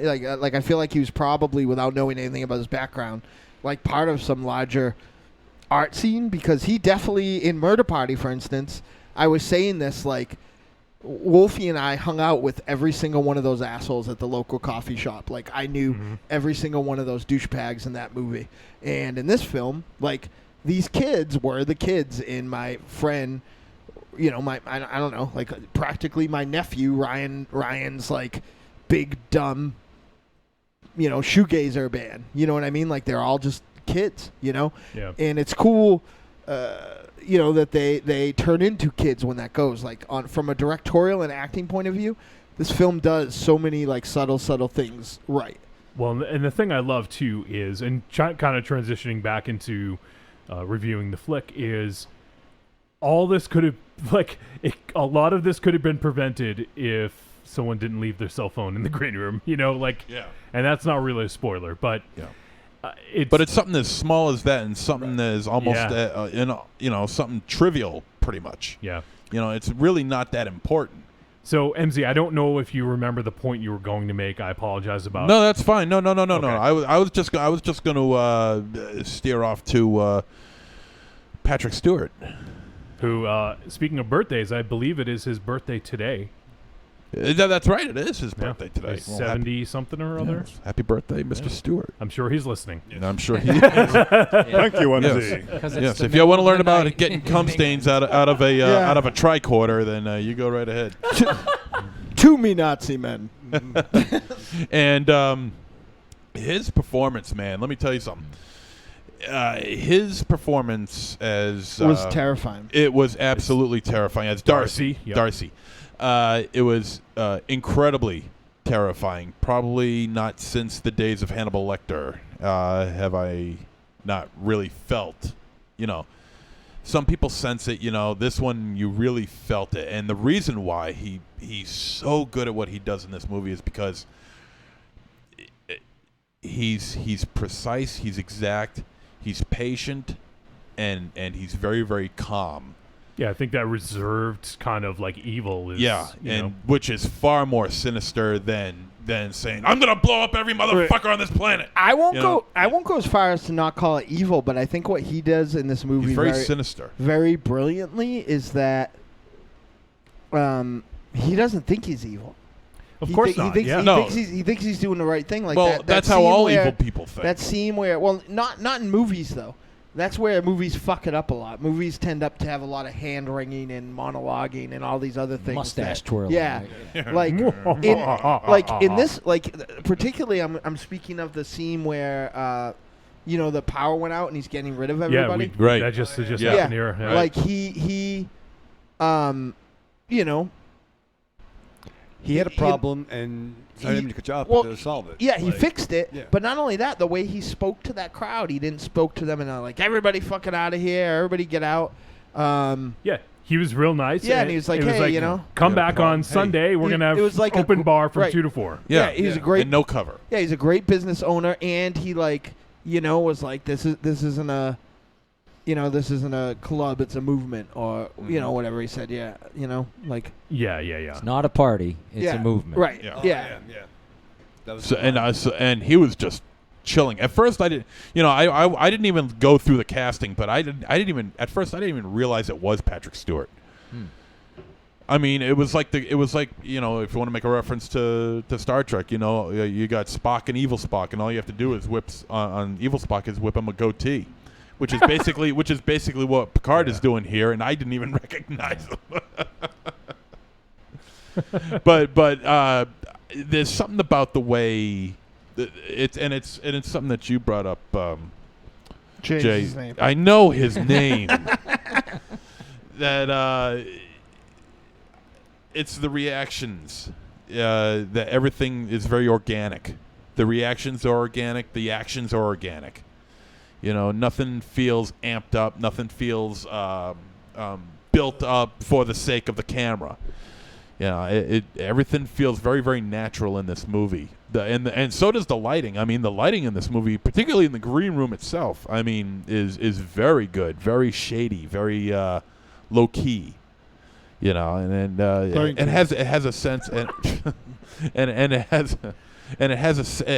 the room itself just has a sense of dread about it. Even if nothing bad was ever going on in this place, the room itself just has a sense of dread about it that was very uncomfortable. Know what I thought was funny about it, even right down to like those old leather couches, is that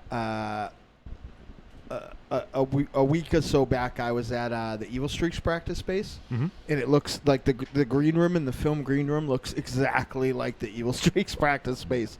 Like if you threw an old set of drums in the corner, it looks just like these guys' practice space. It's outrageous. Like, so I don't want to talk too much about. I certainly don't want to avoid spoilers, because even though this did have a theatrical release, it just hit VOD a couple weeks ago, so we'll want to toe that line. But there is this scene that we're watching right now in studio is about halfway through, I believe. Yeah. Maybe a little. Yeah, about halfway through. And shit really picks up at that door scene. And if you guys have seen it, you know exactly what scene I'm talking about. But a lot of stuff happens, and that is so tense. That standoff is so tense. And like, if you weren't into the film at that point, I think that's got to pull you right in, because that was such a tense, such a phenomenal scene. do you guys know? Yeah, I don't like it.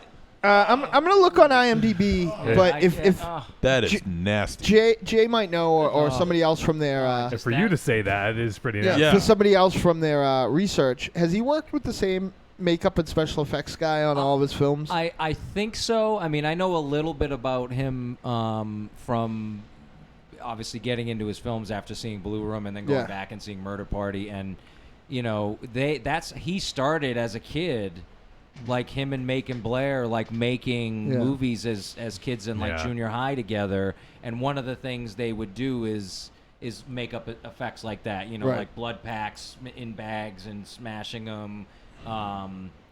And so I think that's always been something that he's been interested in. I don't know if he works exactly with the same people every film, but I would assume yes. Because Murder Party was obviously a little more outlandish in some of the shit that happened, but like the special effects, the gore that was there was like fucking amazing. But like I would say, you know, and I do have some complaints about this film. You know, I sound like I'm gushing right now. How dare you? But I would say No, that you did that earlier all over your shirt. that there's we proved it's not real cum. That guy is right up there with Refn right now in shooting violence, like in a somehow like super outlandish in very realistic way at the same time. Like, yeah. Well, I think in this film in particular, I think Blue Ruin was the same way. I don't Murder Party. I don't remember exactly because it's a slightly different tonal film. But I think in Blue Ruin and both this film, the violence usually, and I think because of the organic nature that we've talked about a little bit, comes on quickly. Right. It's so very you don't abrupt. have any time to kind of like prepare yourself for it, and it comes on. And I think the thing that he's really good at is he doesn't linger on it, especially if it's violence that's, for lack of a better word, like something where someone's dead. Right. You know, like there's a clear linger in this movie at one point where somebody gets injured, but they're not dead. But it's yet. not. They're not dead. Right. So you know, it's like they linger on that prosthetic or that look a little bit more. But when it's some of the other stuff that's a little bit gorier and obviously a little bit more fatal, there's something about like he gets across what he needs to get across very viscerally and very sort of importantly, and films it in such a way with like uses shadows and all that kind of stuff, and then moves off of it, right? Mm-hmm. And I think that's really effective because it's like that just happened and you're reacting to it and you don't have time to really linger on it to sort of go, oh, that looks a little hokey or phony, so you buy it in the moment, and then you move on to the next thing that's happening, and I think that's very effective. Clever editing, right? Sure, there. Very effective. There's a shot in this movie that I would say like it is very close to one of my favorite deaths in the last 20 years of cinema, and that's Christina Hendricks' demise in Drive. I feel like it's like perfectly abrupt in that sort of way where in writing, editing, special effects, and delivery, where like I'll know it's there forever, but I feel like it's timed so good that there'll probably be a couple of watches where it will get me still. Right. You know what I mean? Like it's just off kilter enough. Like I do feel like I'm never that guy that needs too much. That you need to spell things, like that they need to be a big neon sign that said like meth lab or anything like downstairs or anything like that. But I do feel like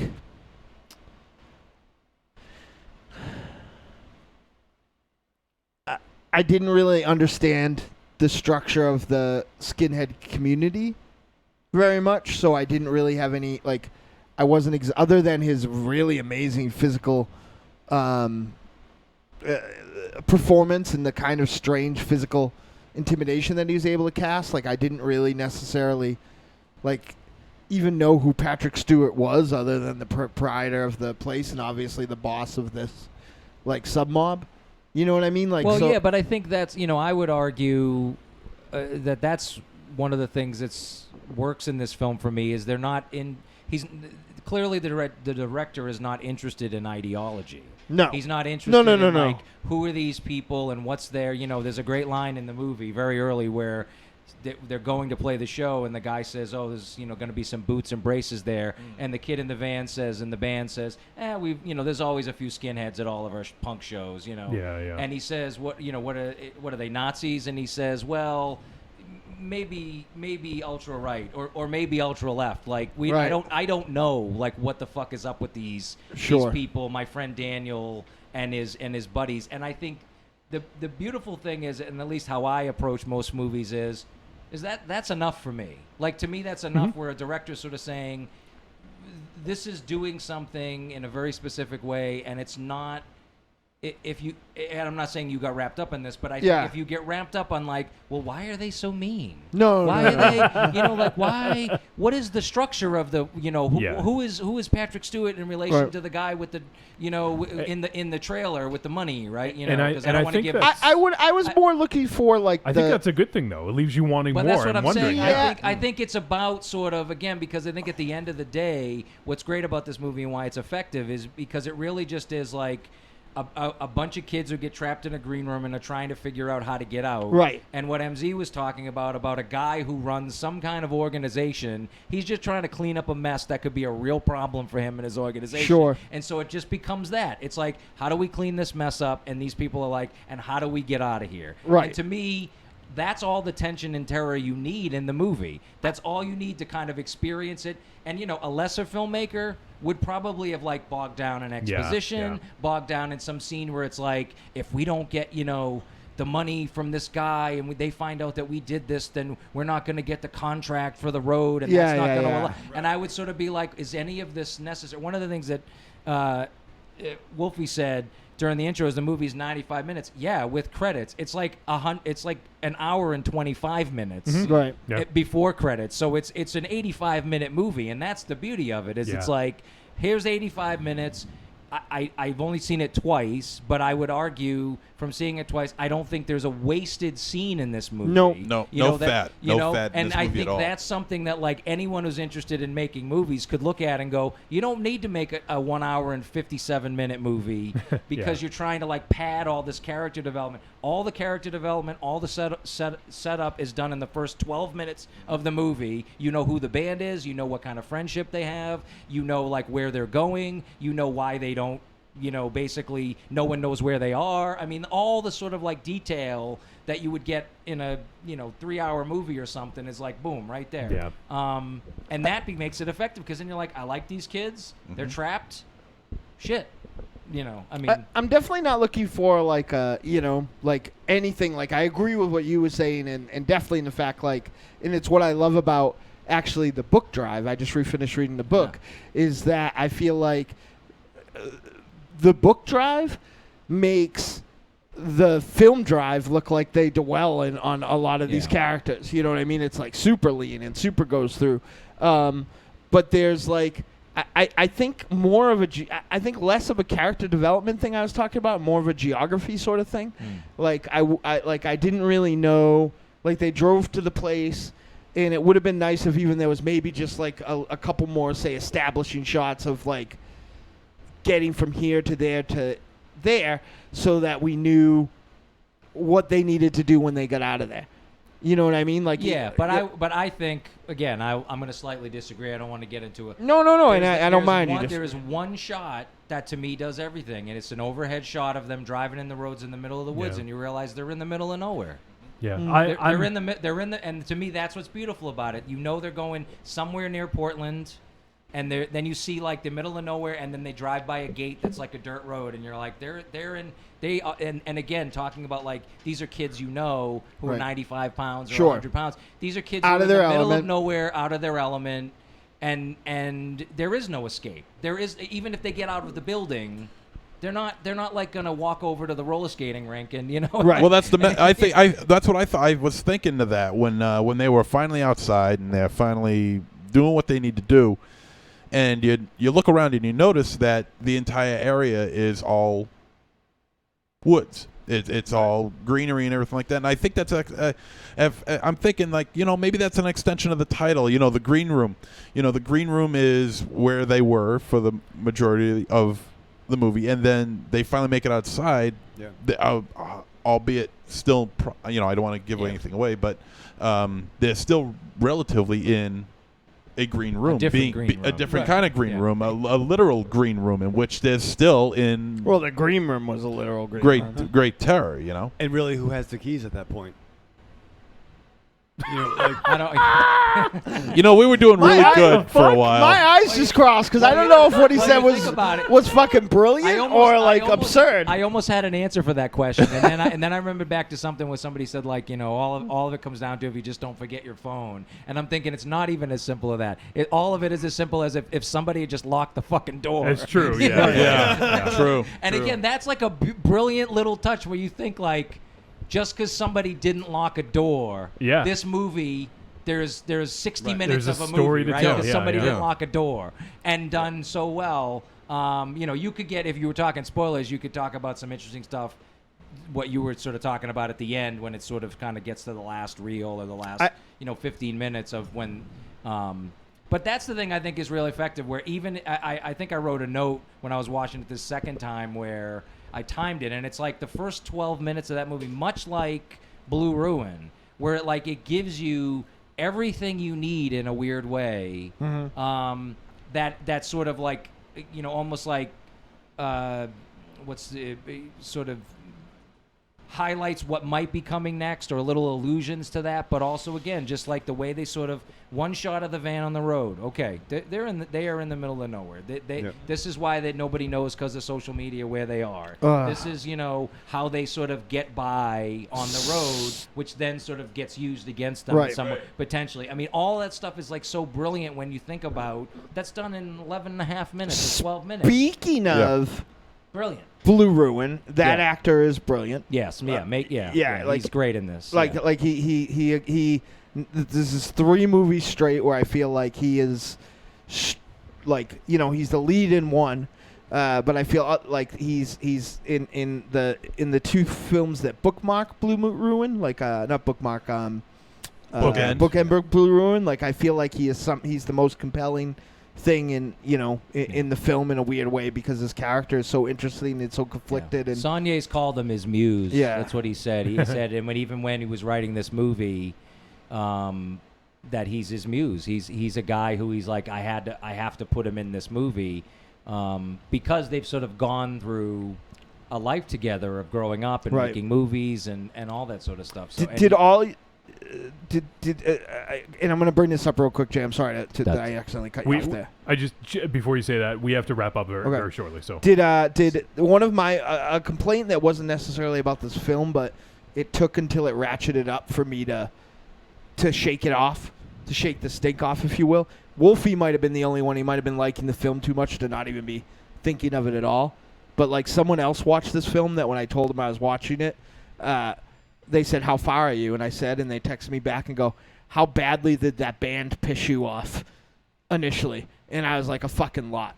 Like I hated these fucking kids initially because like I don't know, I hate dumb pretentious punk. So what I thought I was going to be getting into and what I thought I was going to be enjoying was I thought I was going to be marginally conflicted because I did know about the Nazis, but I thought I was going to enjoy these kids getting like the shit kicked out of them and getting fucked up and being scared and being stupid. But actually what they did a really good job of is the interview scene showed them like in a spot of power, and they were preaching their politics, which not only were they preaching their ideals, but it also gave a brilliantly written, like Jay mentioned, idea of keeping them off the map in a modern film. But like it while it did irritate me because I hate those fucking kids, it definitely like was probably the best character beat in the whole movie because when they lost all their power and stuff, they just became kids like everybody else. Like when they're afraid, like all their beliefs and everything else, like every single one of them would have gave $1 billion to have been Facebook messaging with everyone they knew right there. Like I just thought it was such a cool little. It was somehow a big plot point, but a cool subtlety at the same time. So we need to. Sorry, I don't know if I cut anyone off. I don't know if anyone was going to comment, but I want to go to the verdict because we still have a lot more to get to in the show, and I don't want to be here for 4 hours. So you said that before, and now saying that, I'm going to bring up one more point before we go to the verdict. Mm-hmm. And this is just going to be quick. I hope it doesn't trivialize the story that's being told, but I couldn't help but think that there was, and once again, maybe it's because Jay's here. I'm digging deeper into subtext, but monocle. But I kept thinking that the struggling touring punk band might have been a metaphor for an indie filmmaker trying to find his next paying gig, because they pretty much would take anything, right? Yeah. Because they're like, oh well, I guess we're gonna go to I think they said DC. I don't know where they were going. Well, but that's where they were from, DC. Yeah. Oh, okay. Yeah. So they were canceling their tour because they basically had nowhere money to go. Yeah. And the only reason why they went there, again, this isn't spoilery because it's all set up, was because they wanted to get money so they could drive back to Arlington, Virginia, where they were from. Yeah. So and I also felt like that the Nazis were the meddling like producers or maybe like studio heads that were like trying, like manipulating things and trying to get things the way that they wanted them, and and maybe I'm digging a little bit too deep, but I wonder if that comes, Wolfie, from like what we were talking about earlier, that his first two films had kind of an undertone about violence and stuff like that. Maybe this was just a little more raw and a little more lean, and well, his thing with this movie was always, he said, because he grew up making movies with his friends, but he was also in sort of hardcore bands and not well. He couldn't play. He was a screamer, he said. Yeah. At the Q&A at TIFF, and he wanted to capture something about that scene before he got too old, is what he said. Oh, okay. He said as he starts to make more movies, it starts to become more of like the man, essentially, right? Like he's part of the institution. Right. He's not an outsider anymore. Yeah. And he wanted to sort of like give some reverence to those bands that either he played with or bands that like shows he went to see. He was big into like skating, hardcore, and I think grindcore is a word that he used. He said there's a lot of different words for it, and this is the late 80s, early 90s, I think, when he was doing this. Yeah. So it's interesting, and I really do think, I mean, this guy's got to be with his deft hand. You'd imagine that he'd have to be doing a lot more in films and probably getting some bigger budgets. Right. Right. And especially this was, I guess you could say, a surprise hit, because it went theatrically when originally I don't know if the plan was to go theatrical, but well, this is all A24. That's, again, if you want to get into the A24 is at a really strong, I'd say, year and a half. The Witch and this one, The Lobster, out now. It really picking up some interesting films and kind of putting them out. This is also was one of the production companies was Broad Green Pictures, which is the company that had something to do with Neon Demon. And a couple other films, I think The Infiltrator, which is out now. So A24 is kind of picked up with them to really champion these smaller indie films. I love that. In the theater, and sort of saying, well, they can come out on VOD for, this came out in April in the theaters, and it's July, so that's only 2 months. But they become like an early New Line or Artisan Picture or early or very early Lionsgate for that matter. I think to wrap it up, Wolfie, speaking to your point a little bit, I think and you'll understand this too, because the Deadites, are a huge media thing, not just a band, not just a podcast. I think wish we were huge. Yeah, well, I mean in work, not in money. I think that maybe where you're picking that up a little bit too is that as I'm finding branching out into new things too, the struggle is just kind of the same. There's always somebody kind of.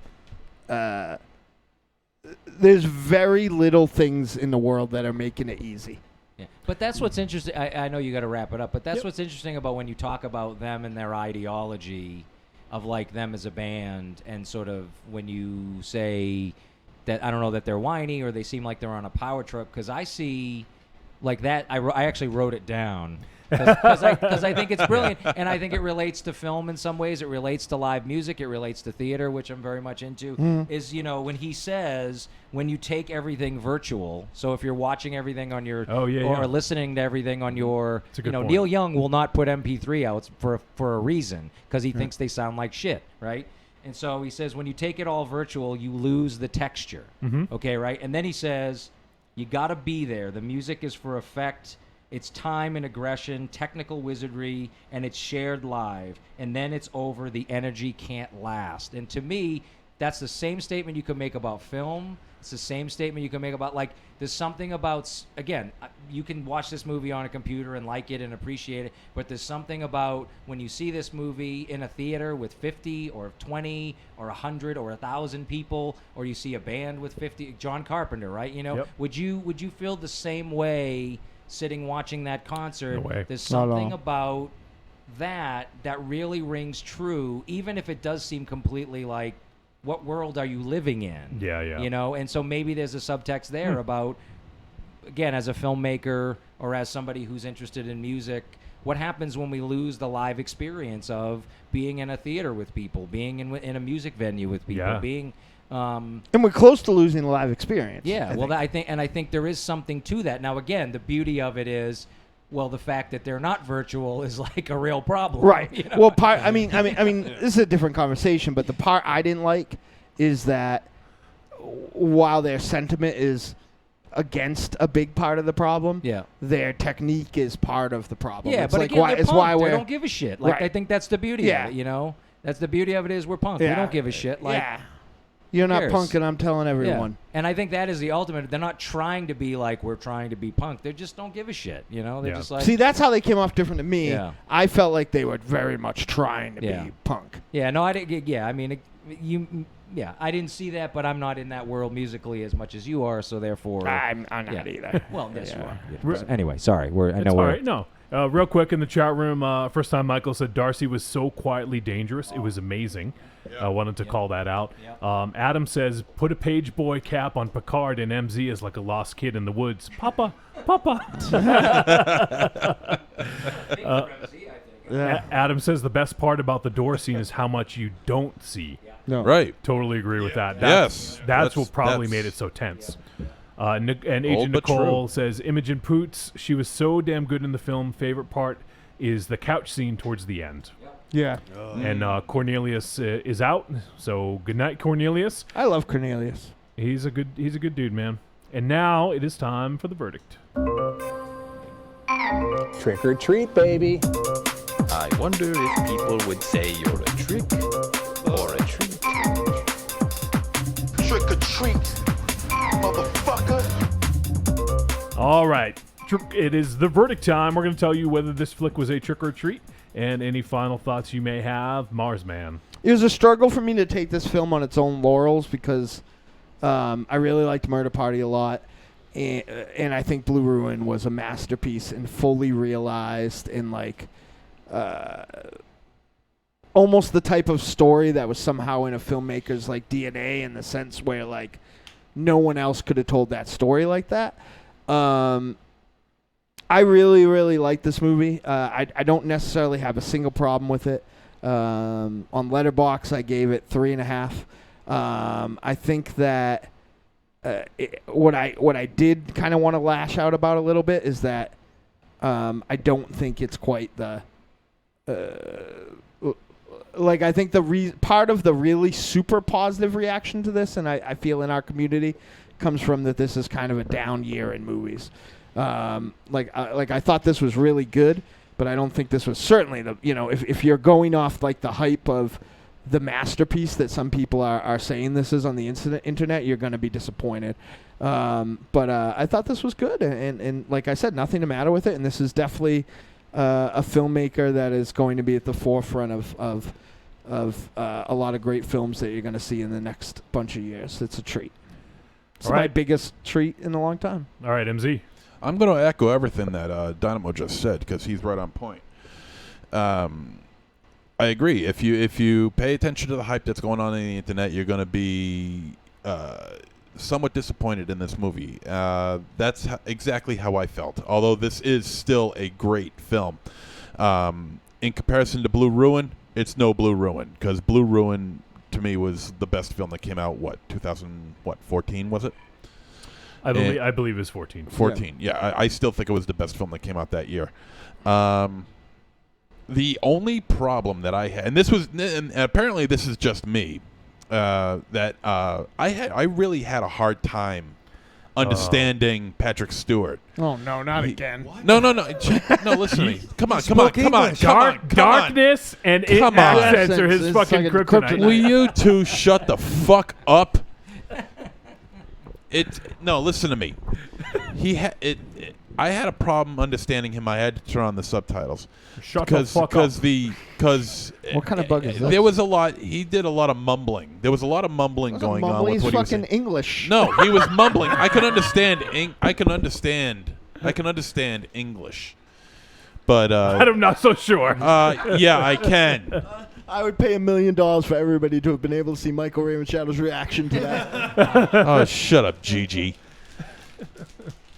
No, I just felt that he mumbled quite a bit, and I had to put on the subtitles. But like I said, that's just me. Apparently, nobody else had that problem. You, yeah. Okay, well, whatever. Fuck off. Shut up. You had your time to talk. Shut up. I read his character bio. And Shut up. He's actually in a mumblecore band. Jerk off on your shirt again. So, Jay, you want to come back? So let me just say. I'll jack off on yours. Shut up. His is pretty sleek. It might not even stain it. Oh, for Christ's And sake. come all over his maternity clothes. Shut up. That being said, it was still a fantastic film. Patrick Stewart was Would this ultra, film have ultra, been better with ultra Patrick creep. Swayze? Yes. That would have been creepier. Him all rotted and decomposed. Yeah, exactly. All rotted and decomposed. He would still have that hair, though. He was a genuinely freaky, frightening character. I love this movie a lot, but I was disappointed in comparison to the hype that this movie has gotten. But this is definitely still a treat. All right, Professor J.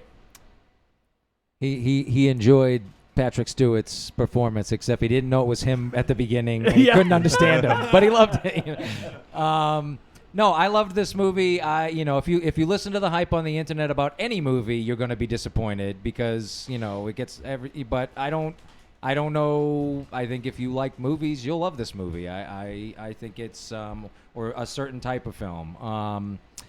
I thought it's a very effective film. I thought it was incredibly well done. I think Saulnier has sort of shown with Blue Ruin and this film that his attention to detail is impeccable. His films are organic, which is a word that's come along. They seem right. They seem natural. I don't know. I don't like to use the word real. I wrote down a couple of things. Again, I love the beginning. I thought the character relationships and the whole setup at the beginning was great. I love the fact that it didn't seem like anybody really made any rash decisions or decisions where you went like, come on, like seriously, like every time you watch a found footage movie and you're like, why do you have a camera? Which is inevitably going to happen. So that was great. I loved the stuff's happening outside the room and you're not really sure what they're talking about and what they're setting up to do to them. Yeah. And then you go inside of the room and the people in the room are like, we don't know what's happening. And I thought that was really effective, the kind of the inside outside of the rooms where until you kind of knew like, oh, okay, right, until they just, and then I thought the horror and the terror of it was just spot on. It was terrifying. I think if you try to empathize or put yourself in any situation, the gore was right on. It was visceral. It was claustrophobic. So, I really loved this film. I thought it was a treat.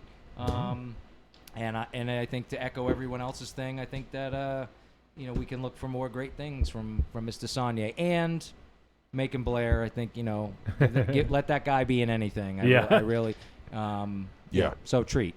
All right, Raven Shadow. Yeah, at this point, give a dick joke or something. That's all right. No, all right. The girl with the Dead Kennedy shirt, the band player, yeah. she had some what? Some boobage going on into there. Well, that's your criteria.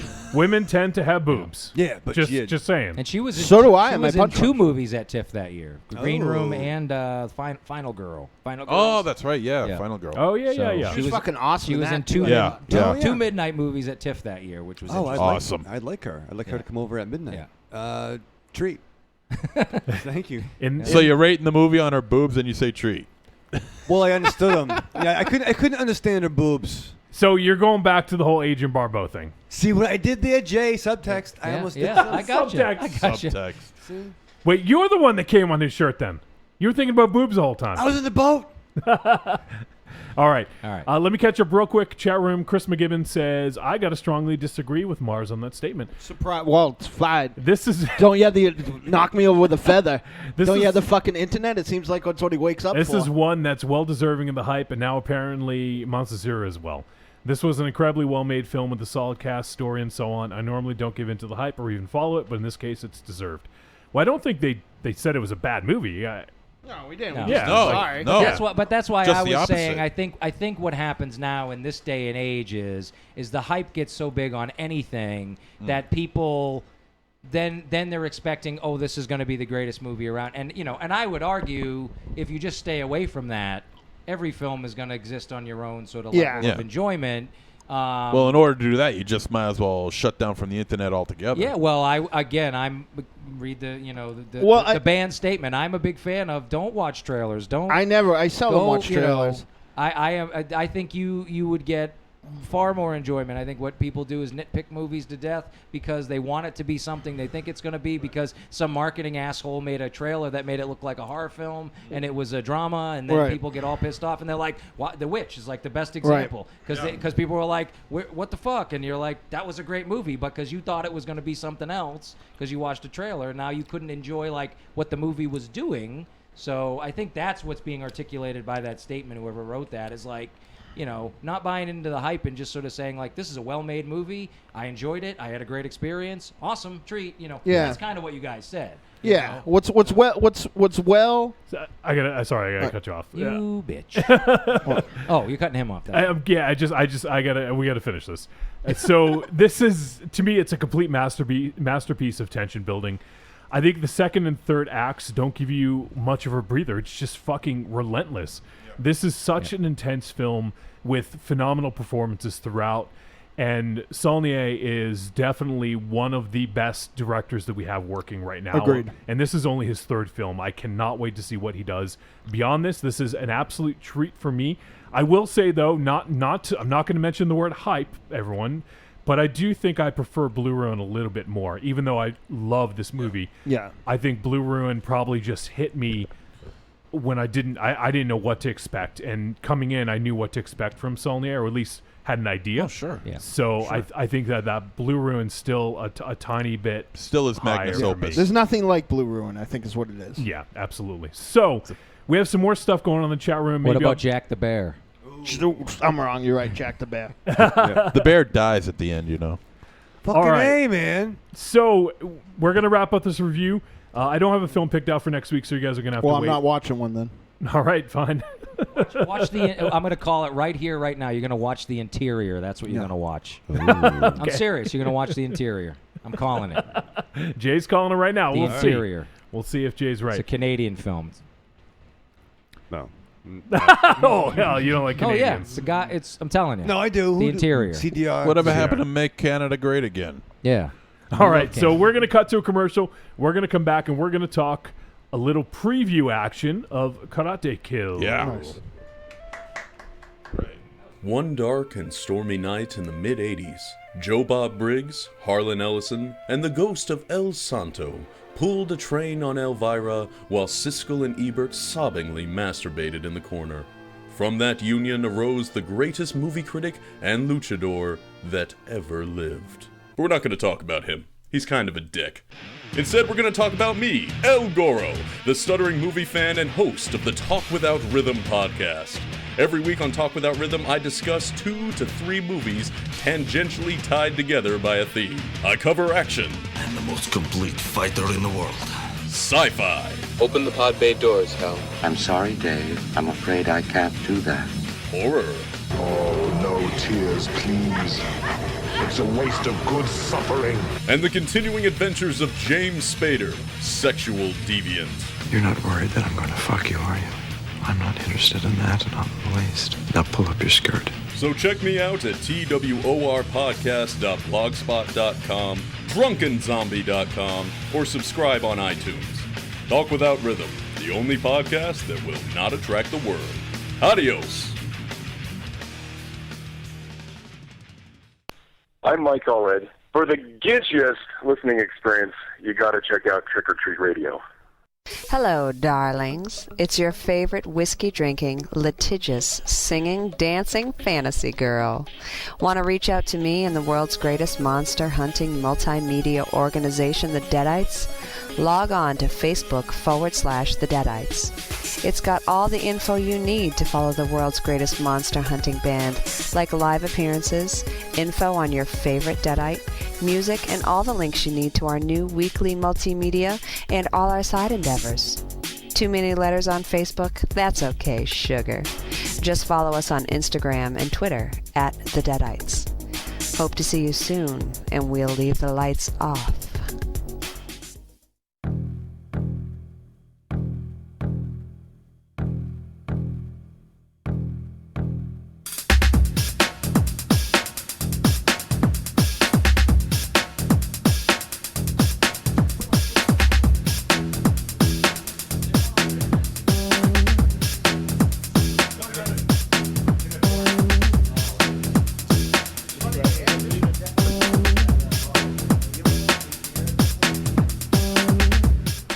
right, we have returned. We're looking at more posters. Yeah. All right, what do we got here? Let's see. All right, there's 2 of them right here. VHS 2. Dose. 2 VHS 2 posters. If anyone wants in on this action, all you got to do is give in or donate or give to our fundraiser. Go to trickortreatradio.com. Yeah. For every $25 you give, you get a poster. Oh, look at this. John dies at the end. Wow, I love that poster. Tucker and Dale die at the end. Dale Tucker must die. Man, I love, talk about things films that I absolutely positively love. Remember the year that I watched Safe Haven every single day? Yes. Yeah. That and the Avengers. Yeah, I was watching that quite a bit. So we're going to open up some more posters here. What do we got It's here? so funny. Every time Jay is here, we have our best film talk off the air. Oh, shit! Rogue One poster. A little beat up on the side there. That's Somebody came on it. That's still amazing. There's 2 of them. They are up the Holy shit. 2 Rogue One posters. Wow. Yeah, see, there's no cum on my shirt. It's the teaser, by the way, yes. So if anyone wants... Fucking Monster Zero. If anyone that hasn't claimed a poster yet that's donated and you want a Rogue One poster. Oh, there you shit, go. Mars. Age of Ultron. Mars just came on his shirt again. Now I figured out how I came around the corner. Oh, shit. Was there... Oh, Nicole, was it the Avengers? Nicole said, I want that poster. The one on my shirt? Oh, Almost Human. Almost Human. Oh, shit. There's 2. Oh, Nice. shit. Almost Human posters. Oh, wow. God damn you, You Jay. brought us the goods, Jay. Oh, my God. Now that's a movie I am fucking looking forward to, his new The film. Mind's Eye. Mind's Eye, yeah. It's great. Ravechild, you missed a Rogue One poster. Oh, really? It's the teaser. We got here. Nicole, let me know which one. If it was Rogue One or the Avengers 2. Asian film called Tai Chi Zero. Oh, Hey, yeah. my Asian cousin. Pretty badass movie if you never saw it. So that's if you like Asian. Tai Chi Zero. I've heard good things. Tai Chi Zero, the sequel Tai Chi. Okay, Nicole wants the Rogue One. You got it, Nicole. It's all you. I'm marking you down. Going through these as quick as they hate the seeds of death. You know what? I really like that. Jay is at all these festivals because though I would never like or dislike a film, just because Jay liked ABCs it. of Death. ABCs of Death. Nice. It often gives me the peace of mind for things that I'm worried about. Two of them. 2 of them. Again, you can give these out throughout the years. Yeah. Oh, man. Jay hooked us up. This is some more Tai Chi Zero. Tai Chi Zero. Okay, we got a few of those. I bet Jakey Poo would be interested in those. You got there Tai Chi Zero, more Tai Chi Zero. I don't know. Tai Chi Yeah, Zero? it is actually. It's like 6 Tai Chi Zero. We got a bunch. Yeah. So, All right. anyway, Tai Chi Zero. Monster Zero's girlfriend is going to make a movie called No Tai Chi Zero. they're in there. There's more somewhere floating. She no Tai Chi, him ever. What about that Carrie poster? We give that away? No. I just kidding. That was the best day ever. Shut up. That was the only thing that was good about that shitty recording day. This is, That might be one that was here. no, this is Pacific Rim. Oh, my God. I know someone's going to go nuts for that. Pacific Rim. 2-sided. There's only one here, so. I just... Two-sided, only one Pacific Rim. Atlantis, paging Atlantis. There's a Pacific Rim poster. Toro, and there's some more of that. She does like that movie, doesn't she? Is there a Ratman Is she still poster on there? I don't know, but maybe you should text her. All right. I lost track of what I've looked at and what I haven't, but there's a lot of music. Oh, shit. Oily just called Pacific Rim. Oh, damn it. Again, you gotta. All right. You can put them online keep getting donations, but there's plenty more in there. There's some Dark Knight Rises posters in there somewhere Oh, shit. as well. Nick is going to go nuts. Actually, I'll find it. Fuck it. You guys talk. All right. Well, let's talk about. But I only really like to talk to you. Well, let's talk about Karate Kill. All right. Oily got Pacific Rim. He was quick on the draw. So we are going to talk. If you're out there, Wiley, I tried to call you. He did. He actually did pick up the phone. I saw him. All right, so we are going to talk about Karate Kill. Yeah. The upcoming film from our boy Kurando Mitsutake. Yes. Now, most of us got a chance to watch this, and we're not going to review it. We're just going to talk really broad about it. Now, this is Kurando's latest flick. It stars Hayate, who I think is fucking great, an amazing star. Right. This dude, his brand of fighting looks so visceral and so cool. Mm-hmm. I'm excited to see what Hayate is going to do. But what'd you guys think? Real general, like not even a review. I watched 3 movies. I haven't been to sleep in the last 24 hours. I watched 3 movies in between 6 a.m. and 6 p.m. today. Yep. One of them was I watched Green Room for a second time because Wiley told me I ought to. Yeah. I watched it a little bit last night, late at night with my special lady friend. Early this morning, I should say, and then I watched it today. I watched The Big Short, which I hadn't seen yet. Yep. And I watched this film, Karate Kill, and Karate Kill was the best of the movie of those 3 movies by a fucking lot. And I will say those are all phenomenal films. Yeah, so for sure. I think this takes. If you guys like Gunwoman, you're gonna love Karate Kill. Yep. Yeah. There's no doubt about that, and it even has Asami. Yes, and I adore Asami. She's terrific. I love her. Too. And she has a great role. I love her role Yeah. in this. She plays a great character. And also Dynamite has, I don't know what she's calling herself. I don't know what her actual name is, but Katie Lee. Katie Lee Burchill there, yeah. From WWE. She used to be, do you guys remember Katie Lee Burchill? She was with Paul Burchill. She hung out with the pirate guy. Yeah. She was in this flick. She played I won't Simone. say. Yeah. Yeah, she plays kind of the... Be careful. The thriller, the throwback to Thriller. Yeah. I heard a complaint about another film we had reviewed recently, where they were saying that the references were sort of, I'll put it in our terms, the references were sort of how Michael Ravenshadow would view things. Not being a big exploitation fan, he only knows the Robert Rodriguez, he only knows the Quentin Tarantino, and said that film was too much that. This film is so the 70s again. Like you could tell where Kurando is, and like absolutely. I think like this only works if you're a fan of this show. But like I think the best it works for this, and it worked for Gunwoman. And like if you're a fan of the show, you will understand this elevator pitch. Kurando is making films right now that is Dynamo Mars's love for action, shot through Monster Zero's weird view of cinema. It's actually a really good way of putting it. Yeah. You know what I mean? Because when you're making these kind of bombastic, visceral Asian action films, with necrophilia and snuff films as like your subplots, like you're definitely like in Monster Zero's world. You gotta have a hobby. But some fucking phenomenal set pieces in this. Yeah. You guys, I can't wait for the Cult of Muscle guys to see this.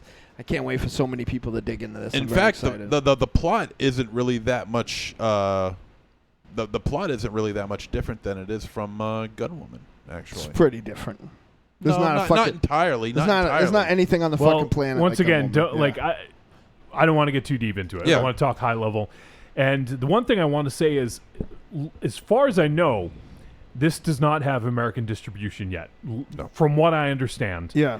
And if there's anyone out there, I don't know why anyone that is in distribution would be listening to the show, but if they were, this is a film you need to take a serious look at, because I really think that Kurando is doing some phenomenal stuff. Like what he's doing with Gunwoman, with all his flicks, I think he's really found this. He's just found this awesome like place. Like you said, it's got great action. Like this can stand. You can watch The Raid and then in a couple days watch this and it not won't bug you too much. And it's not going to bug you. Because it's different too. You know? Absolutely. Yeah, like it doesn't give. It's not like a lot of movies right now. Like we were talking about that Batman movie a couple weeks ago. Like I kind of giving you the watered down Raid now. Like this, like is just a very different style, but it's just as cool and just as visceral. Yeah.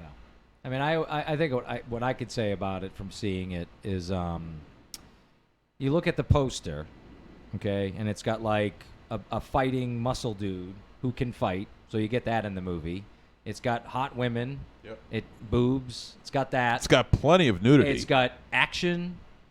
I mean, it's got everything you would want in a fun action, film. I think it's something that we talked about it a little bit with Green Room. That's sort of like, I'm actually a big fan of sort of movies that either completely surprise me, like I think it's going to be one thing and then it's something else and I'm like, wow, amazing, or films that I'm sort of like, I think this film is going to be like this, and then it is that, right? But just done with quality, right? Done with good writing, good action set pieces, whatever it is. And this film, I think what was already mentioned was great action set pieces, like using its set pieces very well to sort of move the action along, because again, that's what the movie is, right?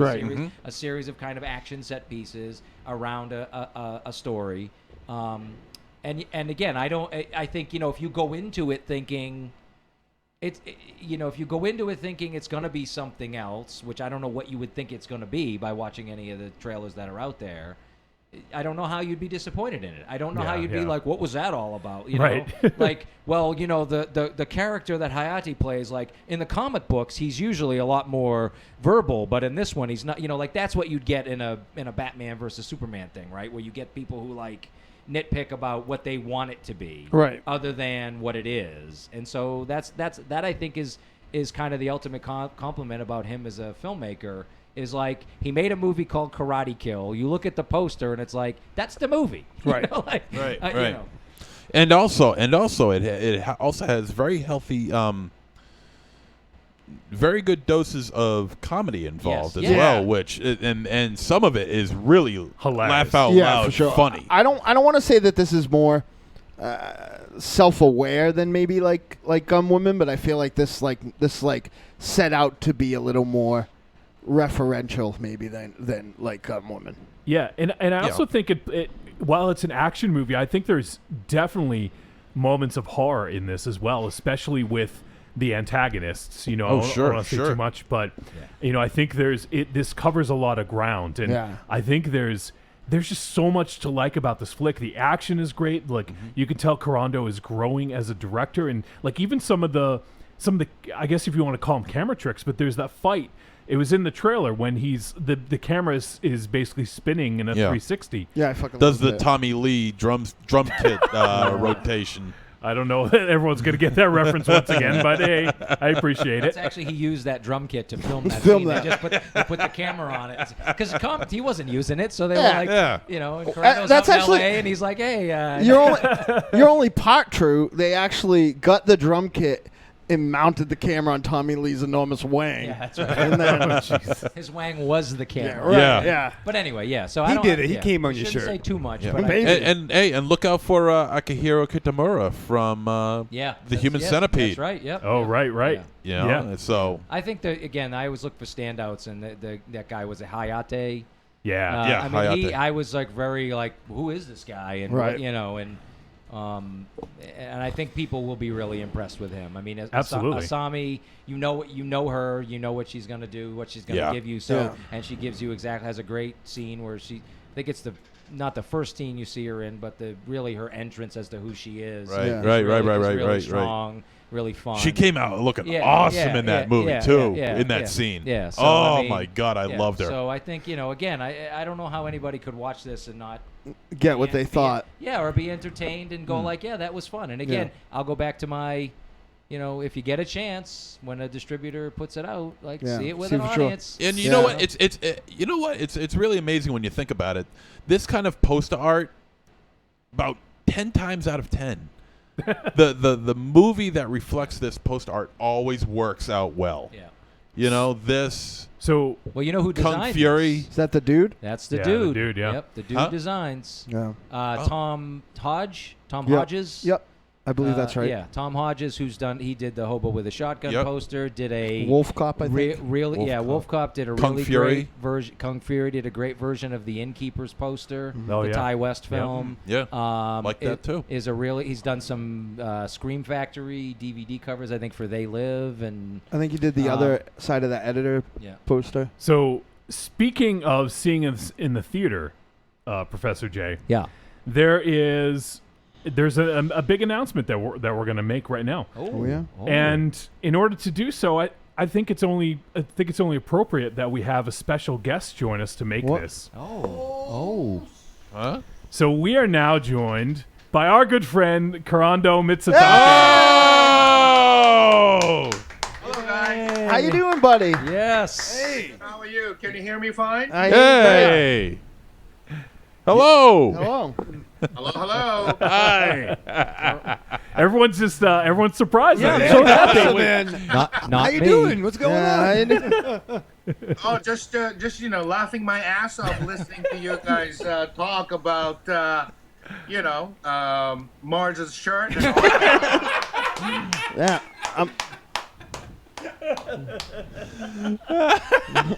We're sorry, Kurando. I'm practically an intern now.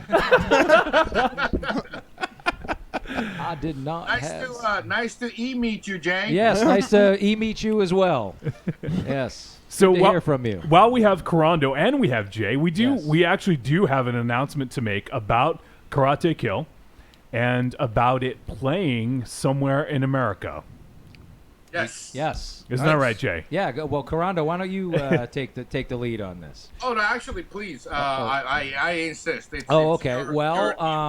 Because of this podcast and because of being introduced to Kurando and his films through this podcast, and I knew he was making a new film, I said, well, let me check this out and see what's going on here. And in talking to Kurando online through messaging and then getting in touch with one of the producers of this film, and because I am the programmer of the 2016 Charlotte Film Festival, which will be the end of September, early October of this year, the film Karate Kill will be, this is the first official announcement of the Charlotte Film Festival. No other films have been announced, but Karate Kill will be playing as an official selection in Charlotte, North Carolina, at the end of September, early October. So a lot still has to be worked out in terms of the dates and all that kind of stuff. But and I'm sure it'll get plenty of other screenings in the U.S. before then. There's probably some other festivals that'll pick it up. But for right now, I think, and I don't know, Kurando, you can tell me if I'm right on this. I think for right now, it is not going to be necessarily the U.S. premiere, but as of right now, right now, I think it is As of now, yes. As of now, it is. So right. and again, my hope actually is that it's not, because I hope it plays in other festivals, before,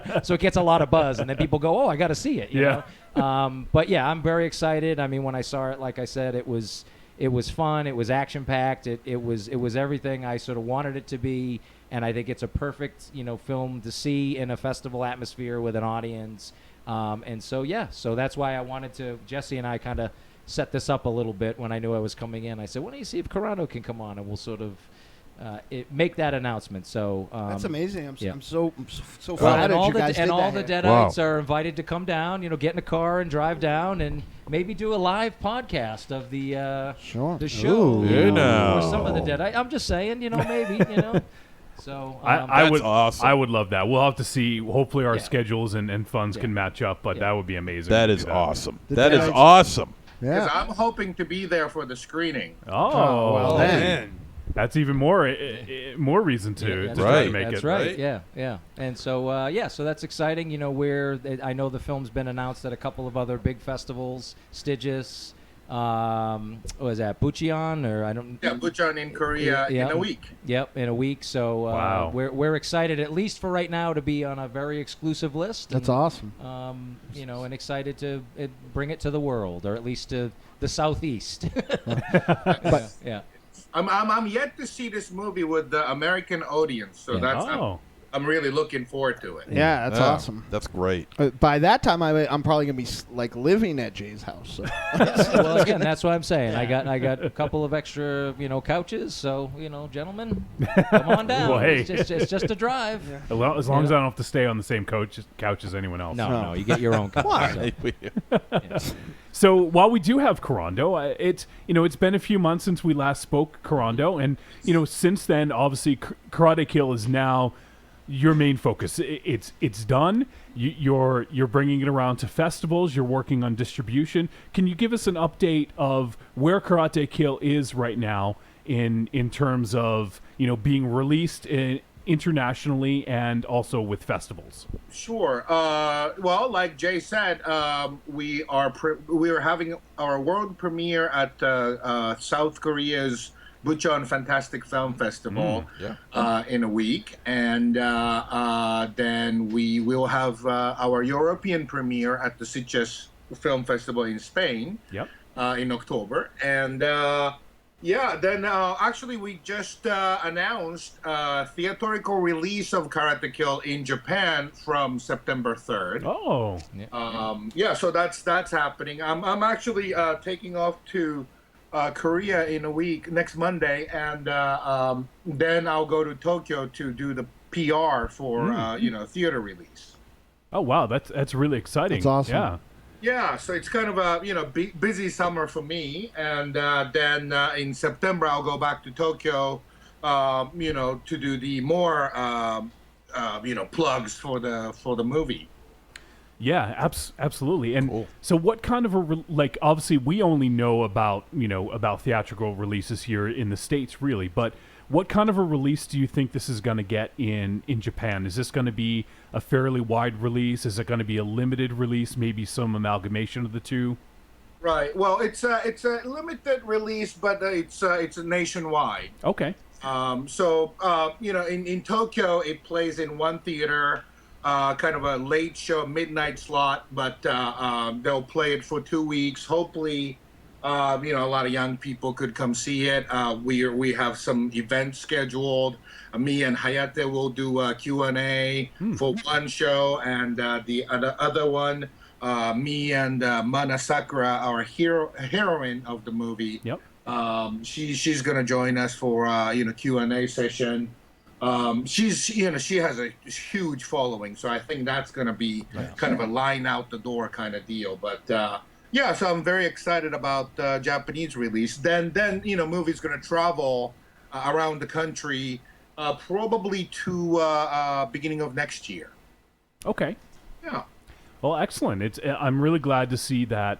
That is going to get out there to the people, and people are going to have a chance to see it in Japan and some of these festivals here.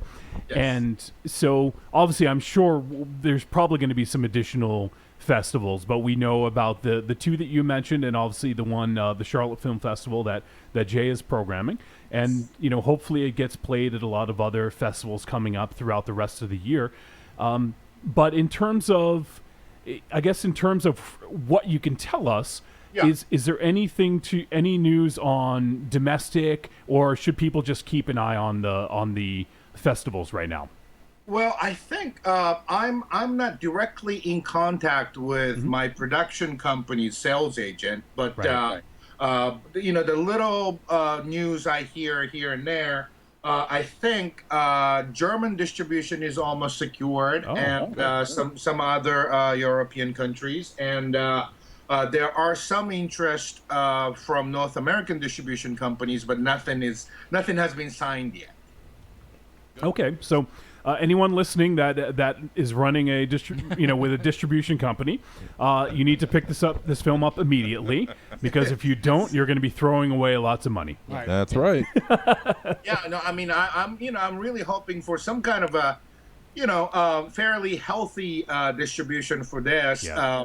So I can penetrate American market more. Because I'm really hoping eventually I'll be directing a movie here. Yeah, that's exciting. That'd be great. Yeah. You could come direct a movie at my house, Kurando. Everyone there works cheap. Yep. It'll be the most horrifying thing you'll ever see in your life. Yeah. You could try to document who's going around doing bad things to my clothes when I'm not looking. Or you could direct a movie here. We got an air conditioner. Yeah, we finally have air conditioning. It's cool.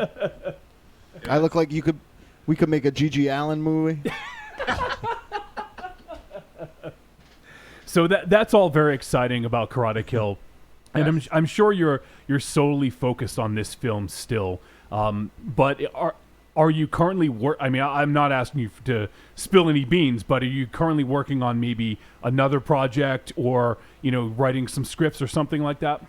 Yeah, I have actually. I teamed up with another Japanese producer, and basically we have 3 movies in works. Wow.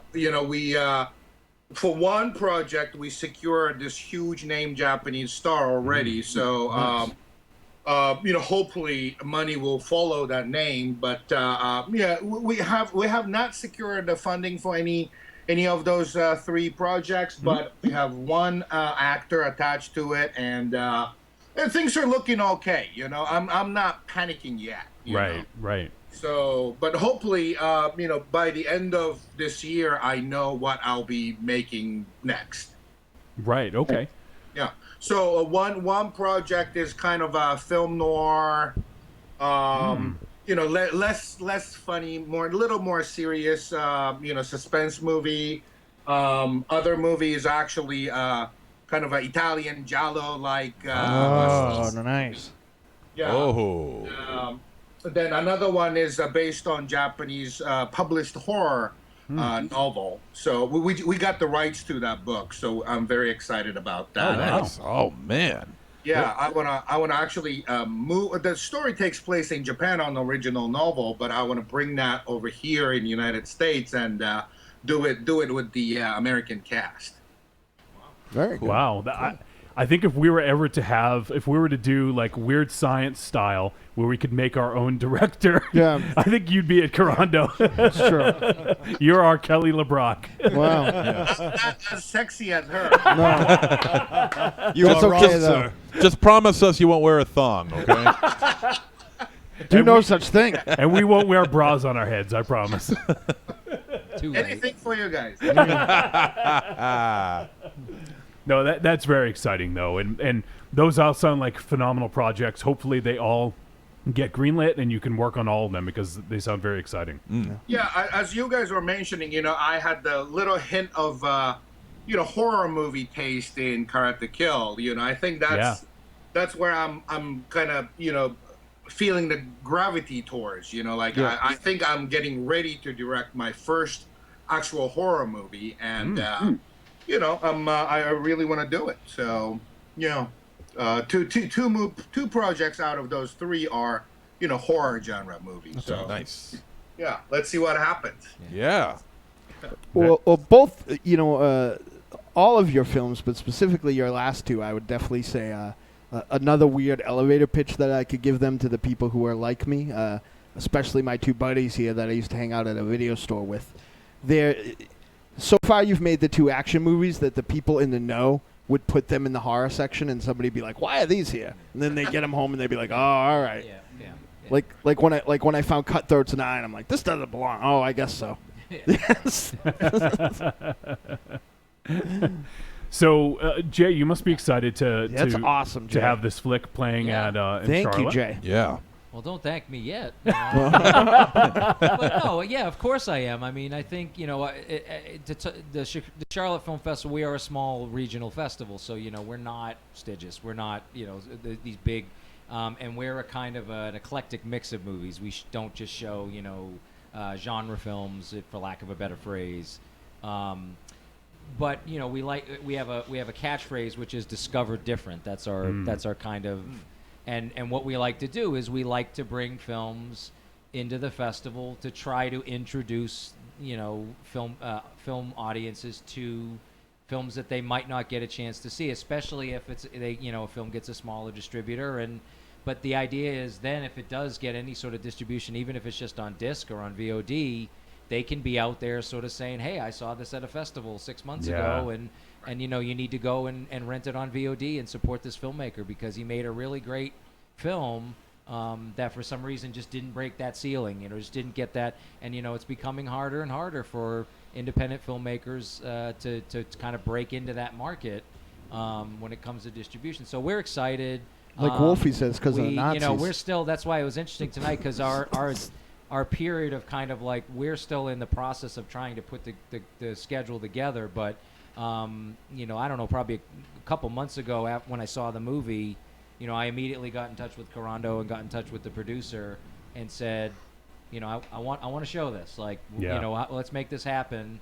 And so we were just kind of waiting, like, what's the right time to announce? And I figured, well, since I was going to be on, and this would be a good place to kind of announce it. And then hopefully that's the thing. Other people who maybe are affiliated with film festivals, or again, once I start putting word out online that it's going to be, and it's a selection, and it's going to be, there will be other film festival people who follow me online who will see, oh wait, what's this movie? Yeah, and sure. And they will start to get interested because maybe they just didn't know it existed, right? And then they'll go, and again, you know, you put that art up there, like I said, you put the dude designs art in front of someone.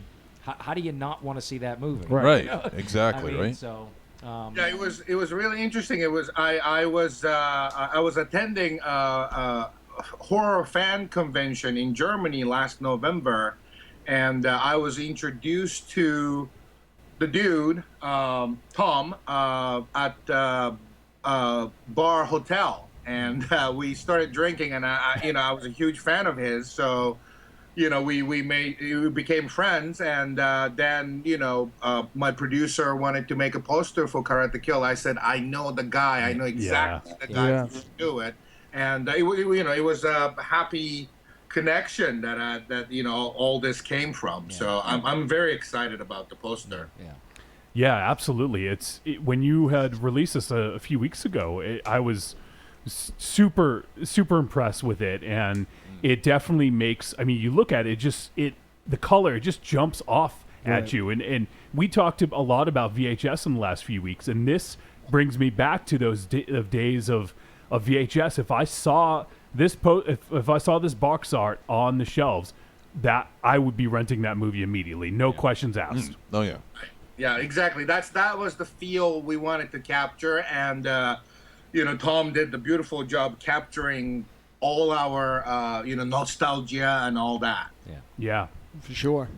No, you guys definitely hit it, and I think Tom did a phenomenal job in that poster. It's a really, really nice job. Have you guys seen the awesome VHS book that he curated? That VHS cover art book. Yeah, it's really. But I will add too. Just I think I said this earlier, but that poster also too. The great thing about that poster, which is slightly different than the thing you were talking about there, Wolfie, is that poster is the movie though. Right. You know, I mean, that's the slight difference is you're going to go into it going, that's what I want. Right. And that's what you're going to get, but with some other elements, with some horror elements. Sure. Yeah. You know, and so that's the real sort of beauty of I think like the merging of the art to kind of draw your attention, and then the film kind of backing it up with the action and the drama and the suspense and the horror and all that stuff. So, you know, we're excited, and I think people should start getting excited about this movie. That's my theory. Exactly. Absolutely. And Kurando, and once again, I want to keep this at a high level, like a preview. I don't want to get too deep into too many of the details because not many people have seen this film outside of this room. So, but one thing I want to ask, was it a concerted effort to have sort of different genres, or did it just kind of come out that way when you were working on it and when you were writing it? Because like I said, you know, there definitely were elements of horror, and there's a lot of action, and there's drama, and there's comedy. It's a real mix of genres, and you know, I was wondering if you set out to do that originally, or if it just kind of organically grew that way. I think it was both. You know, since you know, I did revenge movies for Samurai Avenger and a Gun Woman. I wanted to sort of kind of take a break from revenge story, and so I wanted to make Karate Kill as kind of a rescue movie. And so then I was thinking, okay, so who's capturing who? And I thought, oh, what if this scary cult people are holding main character's sister hostage? And then, you know, from there on, it kind of all fell into the place, you know? Yeah, definitely. And, you know, I think that's one of the great things about it is it shows you it shows you your range too, and I think it shows you growing as a director. And there's some really neat tricks. I think we'd mentioned it before. I can't remember if you were on the air or not, but like there's that one fight scene in the club. It's one of the first fight scenes, and your show, and it was part of the trailer. That's why I bring it up, because you did show that in your first trailer. Sure. But you're basically doing a 360 with the camera, and it was an interesting perspective, and I think it really highlights and makes it a very unique looking scene. Oh, thank you. Yeah, I consciously wanted to do something. We every year we have so many martial arts films come out from everywhere in the world. Yeah. And in order to compete with those, massive amount of other, martial art movies, I wanted to kind of think about my directorial style. How am I going to approach this movie? How am I going to make it different from all the rest? And so I was kind of thinking maybe, I'll approach this martial art movie like, what if Stanley Kubrick made a martial art movie? Right. Oh, wow. Something strange, some mixture that no one would think about. So. Right. Rotating the camera 360 was kind of like my, Kubrick-esque idea that I came up with. And, that was the shot I really wanted to make. And my stunt team and Hayate choreographed the fight, 3 months in advance. And they've been practicing it and, with the timing of the rotation of the camera and everything, but it worked out beautifully on the set, and we only did 3 takes. Wow. That's impressive. Wow. So, Kurando, basically what you're trying to say is that, bringing up Kubrick, that particular scene means that what you're trying to say is that America faked the moon landing. Yes, that's exactly right. See? Hayate actually faked the moon landing. Yeah, you can't see it, Kurando, but I'm doing that finger in the eye thing. Me and you. We're on the same page here, man. That's right. I get you, sir. Yes, thank you. It's kind of a twisted homage to the one long hallway fight scene in Old Boy. Oh, yes. With the hammer. Yeah. That's like one of my favorite action sequences so far. And unfortunately with our budget we couldn't afford to do the long one hallway. So I was like, how could I make one long, action sequences interesting? Then I was like, oh, how about I rotate the camera, So that was kind of like a on-budget solution to make the one long take action movie scene work. Yeah, and it's certainly an interesting work. Yeah, interesting way of looking at it. And I certainly don't want you to give us any numbers here, Kurando, but you did tell us what your budget was for Gunwoman. Yes.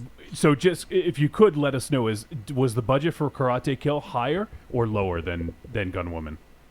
If it was lower, I think I'll be all gray now. But I am getting there. I'm half gray, but it was higher. It was about let's see. I think it was about 3-4 times higher. So we had that. Okay. I mean, as a low budget movie, we had comfortable level of budget, but as an action movie, it was nowhere near enough. Yeah. Sure. When you told us how much you made Gunwoman for, I blew my head apart. Yeah. I'm still in disbelief over that. I think we still don't believe you. That was kind of a mission impossible. Yeah. And, I can't do it ever again. The cast ate cheese sandwiches for the duration. Yeah. Exactly. I was telling I started telling Monster Zero before we started filming, and then he started making gifs about me, so I stopped. But the end of this film, and this is probably for my sleazy action fans out there, is going to be the thing that's going to get them lining up more than anything else I can say. Kurando, this is what I wanted the end of God Shall Not Kill or Strikers War. Some people might not know it to be the last like 20 minutes of this movie.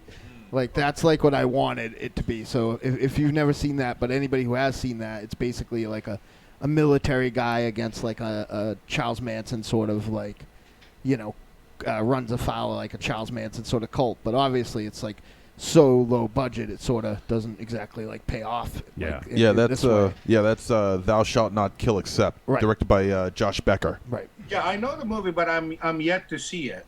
Oh, it's a fantastic flick. Oh yeah, Fantastic movie. Cool. But it's once again, like watching your films, you never know what your budget is. I mean, obviously you can tell that you don't have the budget of let's say like a Star Wars or a Marvel movie. I mean, clearly. What is this Star Wars? That's a fad. It'll go away soon.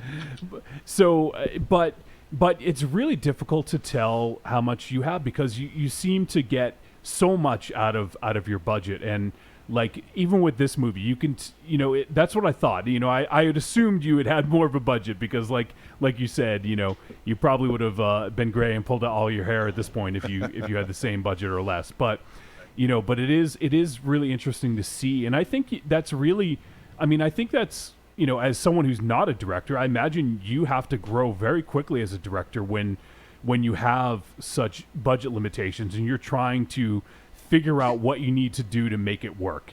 So do you feel that is, for up and coming directors, do you think that's actually a good thing to have budget restraints to kind of grow as a director and see what you can do with a smaller budget? Well, certainly a budget is a limitation for some things, but coming up with the creative solution always is part of filmmaking, I think. Right. Even for big budget movies, I think you have to do fair share of that. And I fortunately for me, I have this great bunch of people on my team who's really creative and they can work with limitations and we can enhance it. And we did a bunch of aerial shot for this movie, but it was all done with kind of a budget drone. But now with the digital technology, you can deliver a great result with really little money. And if you have people who knows what they're doing, of course, yeah. I think you need to know exactly what you want. Then you can come up with the execution on budget. Yeah, I absolutely think so, and it's just really cool to see, not just yourself, but we had talked about Jeremy Saulnier, who we reviewed Green Room, and seeing his growth as a director, and it's really cool to see, getting in on the ground level of some of these directors like yourself, and seeing the growth and seeing where you go. It's really cool to see that, and I can't wait to hopefully these projects that you're working on in Japan, and hopefully you do get to make that American film one of these days where it's funded and gets released here, and hopefully that's not too far down the road. I hope so too. I'm physically here, so of course, I'm ready to do it. But I guess there's this kind of unspoken rule for foreign directors that you need to have a mega hit in your own country first, to be invited over here. So that's kind of what I'm working on too. I want to get to the A-list Japanese movies, then. That'll be a bigger release in Japan and all that, and it'll make a lot of money. Mm-hmm. Then, finally, Hollywood studios might invite me here to direct a movie or something. So I'm working on that in all different angles, and basically I'm just throwing stuff on the wall and see which one sticks. It's probably gonna stick to Mars's shirt. It could be, because now that we figured out that it is not actually dead children. Though I don't know why I'm like living and dying by monsters. Like you could tell that it makes me feel better to know, like that I'm nervous about the prospect that somehow there was ejaculation on my brand new shirt. That I'm agreeing with some sort of fucking Monster Zero CSI. Figure out if it's like well, if it's water, it'll come. If it's real cum, water won't wash it off. Perfect. He would know. Obviously, yeah, he would know. Watch where you're pointing your thumb. It'd be like CCSI. It was right towards me. Yeah. I was like, You do have a nice beard. Thank you. Yeah. Not you. No, not you. Yeah. Jay's got a really nice beard. Yeah, this is good. it's rented. Yeah, it comes off. Watch. Yeah. Don't say cum. It was funny when Kurando was talking there. That made me kind of sad a little bit. What? Well, when he was saying like, you have to have a big hit over in Japan. Yeah. In order to then be sort of invited to make a movie and I was like, he's here. He makes good movies. Right. Like, let him make a movie. It's fun. But somehow, if you just like graduated from some shitty film school in the U.S., it's like, oh, you can make a movie now. Sure. Or something. It's just a bizarre. It's such a. I mean, again, he's made enough movies now where clearly, someone should just be able to say, this guy knows how to take a budget and make a movie. Absolutely. And Look at like Peter Jackson, for instance. I mean, no, I get it. Yeah. But again, all that's slightly different because they are They over lived there. somewhere else. They were there, and so Right. it was sort of like, oh, that's where they make movies. It's to me, it's just a slight difference that makes me kind of like some studio or some production company needs to get the head out of their ass and just kind of say, I agree. Yeah, I mean, agree. that's I all mean, I'm saying. It's just it's sort of sad that that's the world we're in. It's for because sure. It's like, yeah. Kurando, what you got to do is stand outside Disney. Those motherfuckers are just throwing movies over the wall. Yeah. They're just like, here you Stuff out. Yeah, you made a movie? Here's Spider-Man. Oh, you made fucking Clown? That movie didn't even come out. Here's Spider-Man. Like, here you go. Here's a script for John Carter Part 2. There you go. Just throw it the wall. We got 20 Star Warses to make. Like, Darth Vader put a gun where? I had the interesting meeting with the producer the other day, and it was interesting because Hollywood is not a racist place because only color they care about is green. Right. Yes. And, oh, that is very true. Yeah. Yeah. It's been true there for a long, long time. so I just need to make some green in Japan. And, Right. I'll be on their radar. Well, it's gonna happen. Yeah, Sooner or later, it's gonna happen. Then we'll be expecting you. Yeah, you not only have the talent, man. You're a great dude. So I don't know how far that goes in this world, but that said, things are changing. The paradigm shift, we talk about it all the time on this show. I think we talked about it last time you were on. We're just one little show out there, but a million of us one little shows. Loving your stuff is, might be the thing that makes the difference now, as opposed to some old mean guy in an office somewhere in Hollywood. You know? But we got a voice. Dynamo, you're not in Hollywood though. I am old and mean. It looks like I left my new Punch Farm shirt on the casting couch. I don't know. I'm not sure I have backroom casting couch. There you go. The back alley casting couch. Hey. One T-shirt, only one catch. There's no job. So, Kurando, I know this was kind of an impromptu thing, but we really would love catching up with you. And once we find out the date for the premiere in Charlotte, we'll have to really take a look at our schedule and see if we can make that work. And, Sure. And if you are able to make it, hopefully we can do that. I know, it's a 14-hour drive. Well, if Raven Shadow Jay? drives, it'll be a 6-hour drive. I'll drive. Wait, how many smokes is that, Raven Shadow? That's a lot. I need a fucking- Depends on how It's many smoke breaks. That's like a carton, right? A carton? No. We ain't get out of Pennsylvania with a carton. I'm really hoping to be there Nice. for the screening. So if you guys can make it, that'll be wonderful. Yeah, for sure. Yeah. You know what we can do? We can use my radioactive throat to power a car. Well, I don't think it's so much. I think we can physically make it there. It's could everyone get time off and do that whole thing? I'm going to be divorced and fired soon, so my schedule. I'm going to live here, so wherever you want to go, I'm going. My schedule's opening up. Hey, Kurando, I don't know if I've got. I know we've corresponded, but I don't know if I've spoke with you. But thank you so much for that wonderful package that you sent me a few months back, man. Thank you. You're the best. Thank you. You look good. You feeling all right? I'm feeling pretty okay. Every 2 steps forward, 4 steps back. You know. Right. But Are you feeling better this week though, Mars, than you were last? yeah, the problem is I don't look any better, so I'm not sure when that's gonna like. I'm waiting for this radiation to one day mutate me into like Ryan Gosling. Yeah. Keep waiting, my friend. Reading all those comic books. What lies? Where's your superpowers? I don't know. I just can't get a hard on. That's the only superpower I have now. Well, someone sucks. going for that shirt. Yeah. Jeez. So it was the mailman. Yeah. So everyone, if Karate Kill is going to be playing at a festival near you, you need to make a concerted effort to go. Yes. If you are anywhere within driving distance of Charlotte, I'm looking at you, Adam, from Hero Movie Podcast. For sure. Because I know you're down there. And I'm sure there's some other folks that we know that are within driving distance. But those dudes hate movies if you listen to this show. Hopefully a lot of folks get to go check that out. And, hopefully people get to check it out all over the country, wherever it does play. And Kurando, we always love catching up with you, my friend. And for sure. Yes.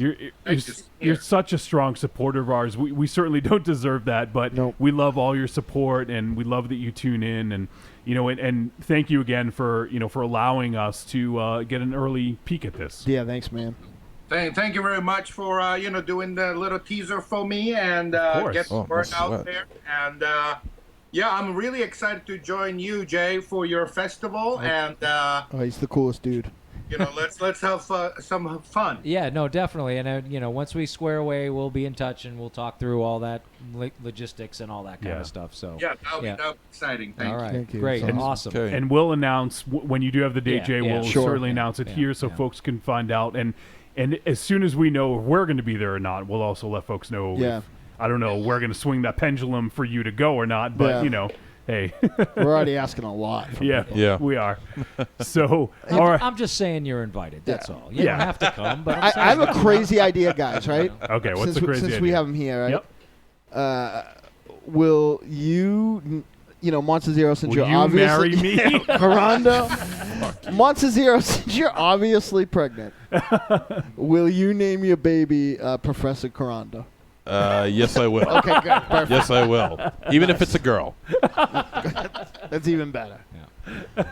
Was that it? That's who you're going to say, Mars? Oh, yeah. Okay. Because I thought you had something legit. Thank God. I That thought is it was going to be legit. something much worse. So, all right, Kurando, thank you again so much for your time. And, we're so happy that we could make the big announcement that it's going to be playing stateside at the Charlotte Film Festival. That's very exciting. And like Jay said, hopefully it does get hopefully it's not the first showing in the States, but for now, it is. Yeah, I'm very excited about it. All Thank you so much. As are we. So we'll be in touch. It's awesome. Yes, definitely. Thank you, Jay. All right. Thank you, Kurando. Absolutely. Kurando, thank you again, man. We love catching up with you, and we'll definitely do so again in the future. And I hope that the trip to Korea is fruitful, and I hope the screening goes very well. Yeah, thank you so much. I'll check in with you guys when I come back to the stateside. Awesome. Oh, All great. right, man. Sounds perfect, Kurando. We will catch up with you again soon, my friend. Have a great rest of the night, and thanks again. Thank you so much. Catch you guys later. Have a good show. All right, Take care, Kurando. Thank you, Kurando. Thank you.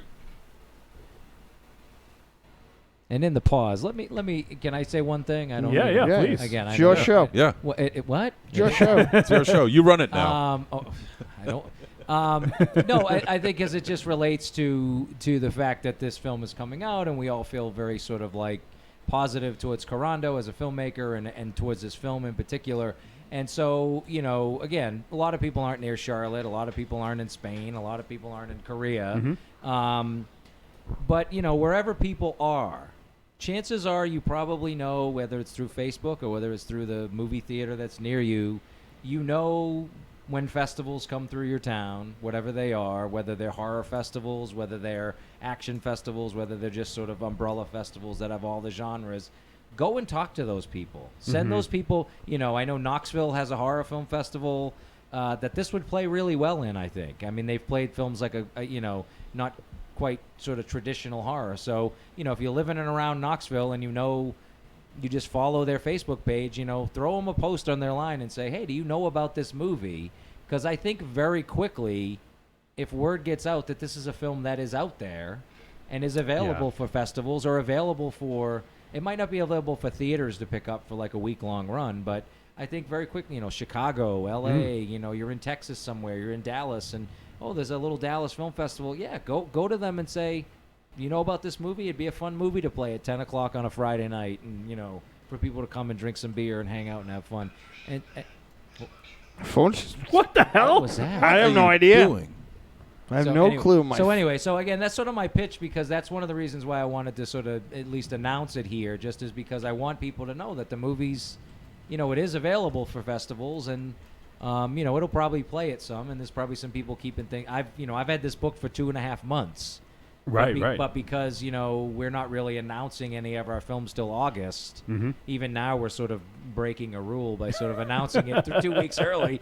But, but it's that kind of thing where I sort of feel like, go talk to those people. Yeah. Get online and go to the Atlanta Film Festival Facebook page and say, hey, you should show this movie, The worst thing they're going to say is no, but they might go, oh, that's a cool film. Let's show it. So, absolutely. We know people all over the country and even all over the world that listen to the show. Yeah.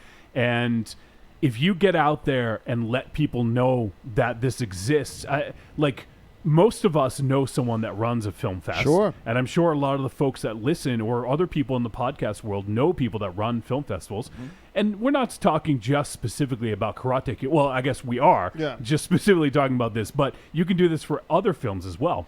But contact them and maybe put a bug in there and be like, hey, I heard about this film Karate Kill that I think will play really well at this festival or at this midnight screening or something, and just reach out and let people know, because maybe they don't know about it. Yeah, that's I think that's the case. I mean, to me, that's an sure. And that was a tough secret to keep from you guys, but Josh, what are you you programming anything this year, baby? Like, give Kurando a ring. We have not Rock and Shock though, because I don't want him to play opposite us. We have Adam Thoreau. Nice. Runs a film festival in Rhode Island, so maybe we could. I don't know if it's just shorts. I'm not sure, but maybe we'll get in. Maybe we'll get in touch. But again, it's all those it's all those conventions that have festivals within the conventions. Yeah. And So hunt it down. It's to paraphrase Dynamo. Wherever Karate Kill goes, there you are. Yeah. All right, so we are. I feel like I'm on something sometimes. And everybody, everyone send Tim League an email saying, you need to play this at Fantastic Fest. Oh, right? yeah, Yes. absolutely. If anyone knows. I mean, again, I'm sure it's on his radar, but again, that's a much bigger festival. But, if he starts seeing a bunch of emails saying, boy. It's a shame it's not playing at Fantasia. Yeah, again, I mean, there's no. Maybe the window was too soon. I mean, there's a million reasons why things don't play everywhere, and to get into that, that's an 8-hour show. Yeah. And that's why I sort of say there's reasons why it has not. Most of the time when stuff doesn't play at a festival, it's not because the movie's bad. Right. It's just because of scheduling or because they're trying to wait to hear about another festival and exclusivity and regionality and Yep. So I just thought of somebody, Wolfie, that we should drop a line later on. Okay. Worst thing they can say is that they don't have anything going on or whatever. Okay. But, champion the little guy. I think that's sort of the idea. It's, champion the smaller film that... Anyway. I'm being shown something here. Don't talk about it now. Are we going to take a break? Oh, okay. Yeah. No, we're not going to take a break, actually. We're going to go right into feedback. So you want to just do that now? Yeah, so we have an announcement. Do you want something to set it up or something? No. As you guys know, we are playing October 15th and at the Cove Music Hall, formerly Lucky Dog, and I didn't miss this drum roll one fucking bit, I'll tell you that. We got to get a new drum roll. We got to somehow find a way to get we'll have to, maybe when we go down to visit, but Haunting TV and Horror Made are making a little documentary about the Deadites that weekend, and Jay is definitely one of the people that I, want to be one of the talking heads on said video. Does he want to be one of the talking heads on said video? It's not really up to him. It'd be like Green Room with cameras. Yes. Well, I guess Green Room had a camera. But we are bringing back one of my favorite performers in her new project. you guys will remember a band named. Am I saying this probably? Day 12, Wolfie. Was the name of that band or? I don't even remember. I'm yeah. sorry. Yeah, I think that was right. Yeah. They were awesome, and the front lady of that has a new project under her name, and I don't know if you know what I'm going to do. I'm going to try to send Wolfie a break. So as we're saying a little like a link. So as we're saying goodbye, maybe he can play a little in the background. Okay. Is there an announcement coming? Sorry. He said this started with I have an announcement today. I'm sorry. I'm very. We still haven't gotten it yet. I'm hitting. I'm just confused right now, just a tad. I'm like, yeah. I woke up at Tuesday at 7 a.m. Oh, jeez. I woke up at Tuesday. Yeah, I woke up at Tuesday at 7 a.m.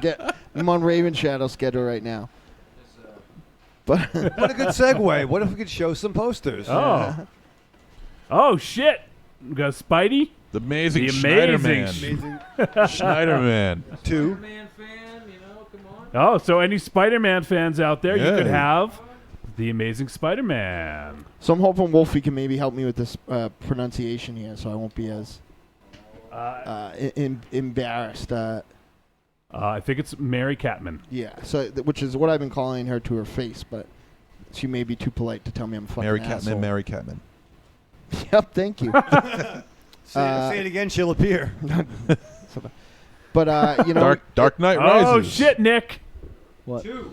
Oh, there's 2. If Nicholas is out there, if you got $25, if you are a fan of, like, for instance, the Deadite songs like Underground Sky or the Phil Collins song we just did, you will love this lady's jam. So. Oh, shit. All right, hold on a second. Oh my God. A fucking raid redemption. Holy shit. God damn, dude. I'm going to put down $25 right now. Come on, folks. Support Trick or Treat Holy Radio. shit. And you know what? I didn't realize how many you had, Jay. These aren't going to be gone tonight. So Yeah. this continues. What we'll do is if anyone gives when this episode hits podcast. So for those listening to the podcast, you have the ability to get one of these posters. Go ahead and just go to the website trickortreatradio.com. For every $25, you will get a poster. And so far, we've had just a couple that are spoken for. But just message us and let us know which one you want, and if it's available, it's yours. So Yeah. we have multiple copies of some of these. So And I have a birthday coming, and I like the raid. I have some. I found Mary's site here. Yep. Have you listened to any of her stuff? And do you want? Well, I've listened to all of it. Do you want a specific song? I really like it. I don't know. It might be set up differently. I don't I'm have on SoundCloud right now. Oh, so I don't have titles. I just go in order here. Well, it doesn't say. Yeah. No, it's thumbnails. I also can't see from there, but I haven't heard a bad song, so just play. Play the top one. Okay, yeah. This is Hunter. Oh, that's a good one. Okay. All right, so we're playing some Mary Catman. She was in the band Day 12. And this is just her solo stuff, right? I think it's a similar setup. It's I can read the So this is exciting. So we have Mary Catman. Yep. We have the Agents of Chaos. We have Rhetoric. Yep. And we have the Deadites. It's true. Nice thing. She teams up with Matt Echo, who I think does all the programming. I dig it. Yeah. It's gonna be a fun. Well, it's gonna be sexy, really. Yeah, it is. When I reached out to her and reached out to Ted, who owns the Cove, I basically said that I don't want to tell you how to book your club, but what I like to do is sort of tell you how to book your club. I've had a lot of conversations that have started like that with him, actually.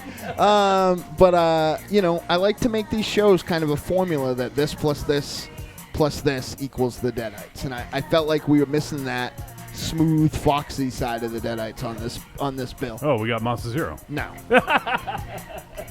I am smooth. He is like a baby's body. Yeah, it's a little weird. Though you were talking about my grooming habits the other day, Wolfie, on the internet. It was strange. But by the way, Monster Zero is going to be doing outside interviews at Oh, yeah, boy. I didn't even tell him. Yeah, he's gonna be doing them outside, around the corner, down by the dive bar. while the Deadites are playing. I'm doing an alley. Yeah. All right, so very cool. We have Mary Catman is going to be joining the bill on October 15th. If you're not there, All right. you are fucking crazy. Yeah, it's gonna be a Rock good and show. Shock weekend. In El Goro, and I don't know where. I won't be there. And I'll be doing interviews in a back alley. Apparently, Miss Atlanta. How many times have I said that? Well, you are the main booker for the Back Alley film series. Oh, right. I somehow want my Elm Street Kids boss to be Boss? to You be have a involved in the show somehow too. So we haven't thought of anything. We haven't worked anything out. But Is she like a legit boss? she's the boss of me apparently. Have you listened to the show? Yes, I have. I was there for it. Yeah. Any of the shows? All of them. It's feedback time. Right. It is feedback time. Thank you, Jay. We may not get to it all because we had a jam-packed show, but I do want to at least play this one here. This is from Adam, who knows Jay in person. What? Like we do. Oh, Jesus. So Adam, I think this is the first time we've heard from Adam. No. Oh, he called in for one of the milestone shows. Yeah. And it might help if I unmute it. That's what happens when you play a movie while you're doing a show. All right, here's Adam. Why, hello there, Trick or Treat Radio. It's Adam, long-time listener, first-time caller. I had to leave a voicemail for the very first time because old Professor Jay's there in the studio and whatnot. Friend of mine, friend of yours, friend of everyone, says I. That's a good fella right there. Rub his beard for good luck. I know that works, but it does every single time. He's Michael pulling Raven Shadow, on it. not you. It's funny too because late. Raven Shadow's like the one. Room, this week, I my guess is, for having seen it myself on episode 112 of the Film Find back in early May, you guys probably really like this movie. There's a lot to like. I don't think that I thought it was perfect. There was some just story elements that didn't seem a little bit out of place. Sometimes I don't really remember that much. It's been, like I said, it was early May. We watch a lot of movies over on my thing. One a week, Raven Shadow. One a fucking week. Get your shit together, man. We watch 3 or 4 over on my shitty show that no one listens to. Well. But nevertheless, I get it. We all got a lot of time and drinking to do. But No, just only want to him. say hi. And, Hi. Hi. All that kind of jazz. I don't really comment much, but everyone knows how I feel. I believe I've talked to several on many occasions. And that's that. At this point, I'm rambling. That's okay. And, yeah, I've been hitting the sauce, so what's it to perfect. you? Nothing. Nevertheless, plug time. Hero Movie Podcast at HeroMoviePodcast.com, The Film Find at TheFilmFind.com, and the #1 Preacher-rated podcast on the iTunes, baby, Preacher Podcast. Check us out everywhere. Yes, thank you for letting shameful plugs. I love you all. I love you. And good evening. I love that dude. Two comments. Yes. Yeah. One, he specifically said that Raven Shadow couldn't touch my beard. But it's too late. Well, Yeah. yeah, it's too late, and it's also, again, I love Wolfie, I love Dynamo, I love MZ, but Raven Shadow's really the one who I would want to touch my beard. There you go. So Why don't you guys just rub beards? no, then? well, that's what that's what we do. So Don't worry about us. yeah, don't We're taking a boat ride later. I mean, Adam's a great guy, but come on, Raven Shadow's my man. Come on, Give me that. Yeah, come on. Yeah, maybe a So- couple hours from now, you two can bump beards together. Hey, we bumped plenty of beards. Yeah, that's See, we're cool. We're not ashamed. It's like a 70s porno. It ain't the first beat, I'll tell you that much. And the second thing, It's not I will Longines say, and Silver. I think Adam will appreciate this, is he said he doesn't comment much. Go on that guy's Facebook page.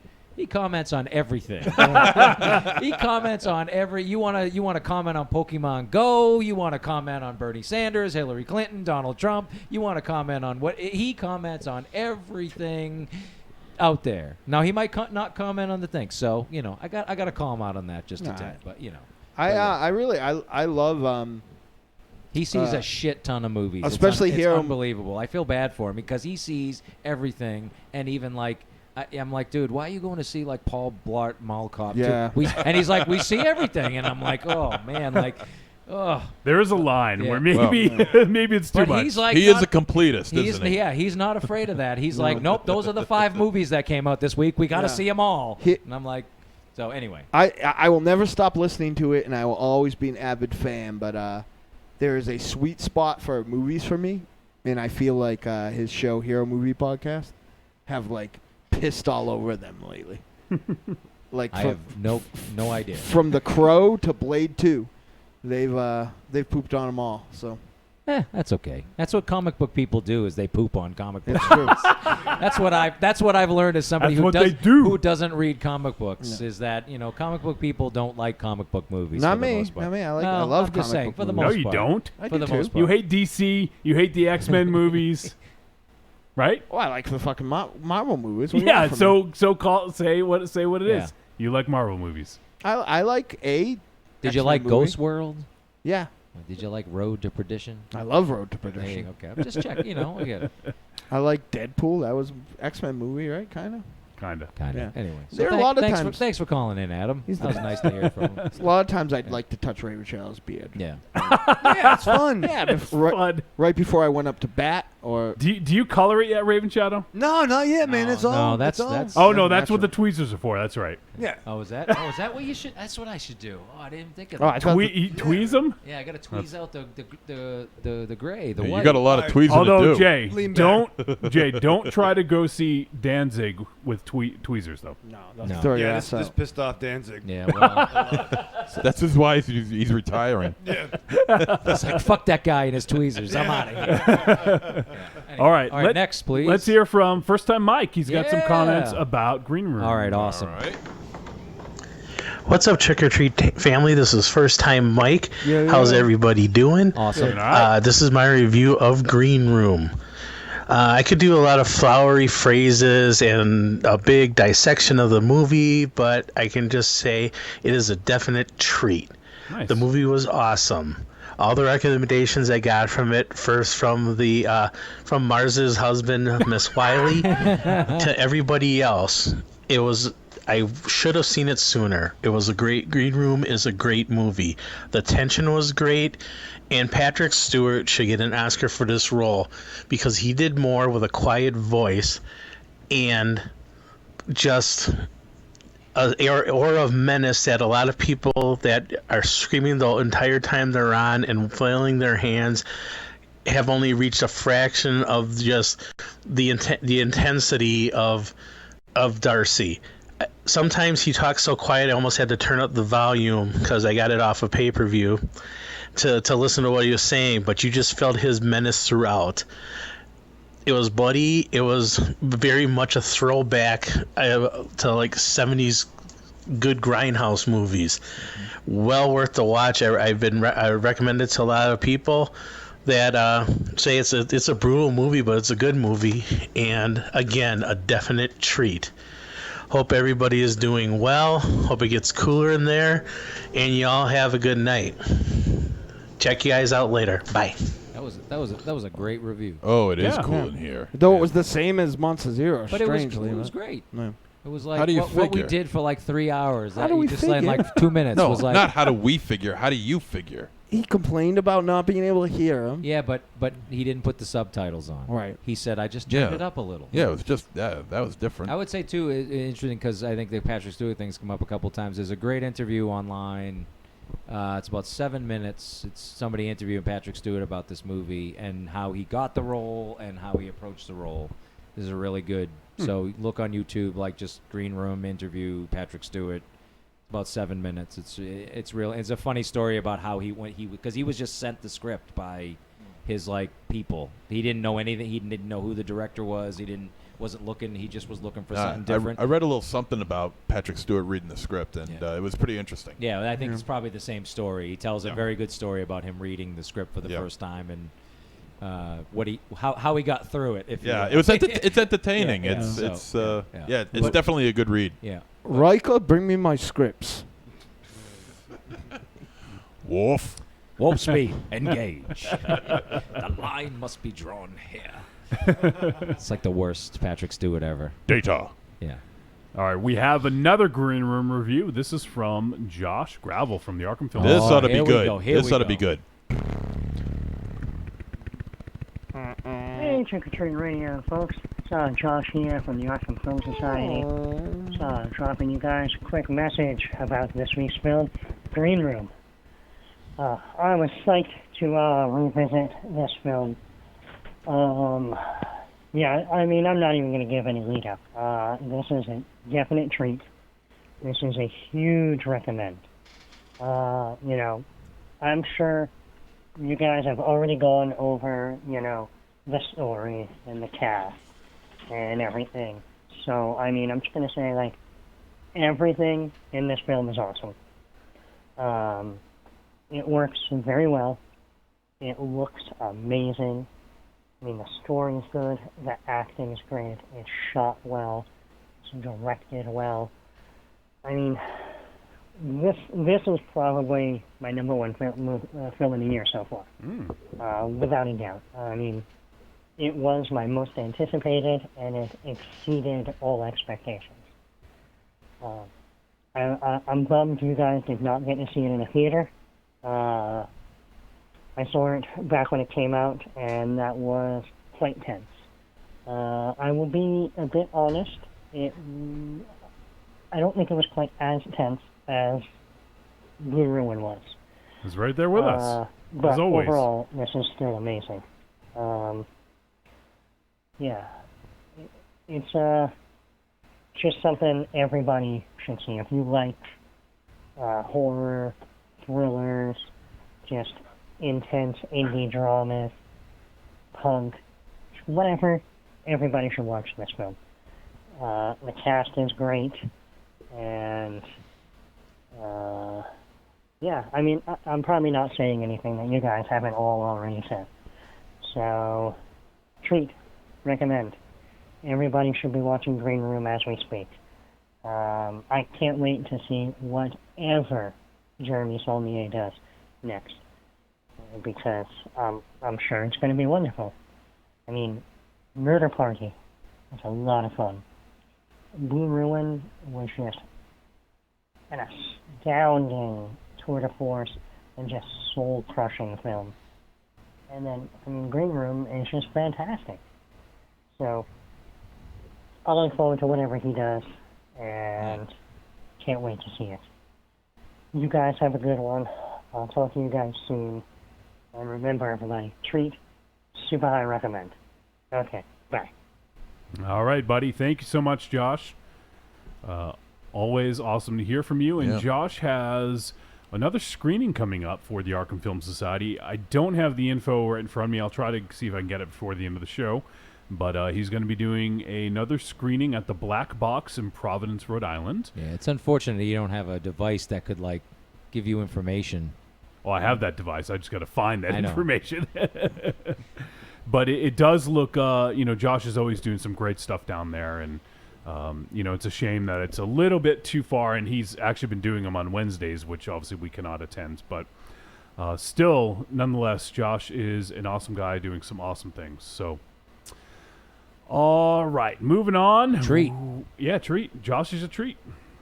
We are going to go to, let's hear, I think it didn't specify, but I believe this is a Green Room review. Let's hear from Cornelius. Hey guys, I watched Green Room for the first time last night. I really enjoyed it. I really hate I didn't get to see it in theaters, but I'm in Alabama, and I want to say that film only lasted like a week, in a theater here, and just like Neon Demon, I think Neon Demon lasted like a week here, and I turned around, was going to try to watch it the next week, and it was, already out of, theaters here. Like I said, I really enjoyed Green Room, and I was kind of sitting at work today thinking, out of the Deadites, or just people in general, if you all were in a similar situation with Nazi skinheads, outside the door, and you all in that Green Room, who do you want to have in that room with you? And what scheme you have to kind of, battle your way out of it and out of that club? Me personally, I think I would probably settle my differences with Slay Golf. And me and him will probably try to pumpkin bum our asses out of there. It's true. Go out like Butch Cassidy and the Sundance Kid. It's true. And one of the things I did notice in that film, they had a bar there, and nobody thought about kind of making Molotov cocktails, you know. Yeah, see, there you go. After I made it to that bar, I think I want to, at least double back and, kind of got whatever kind of cloth I could have had so I could start bombing that place or start bombing people when they came in. Right. You all have a good week. Thanks. Thanks so much, Cornelius. I love that dude, man. He's so awesome. Yeah, there's an angle that we haven't thought of.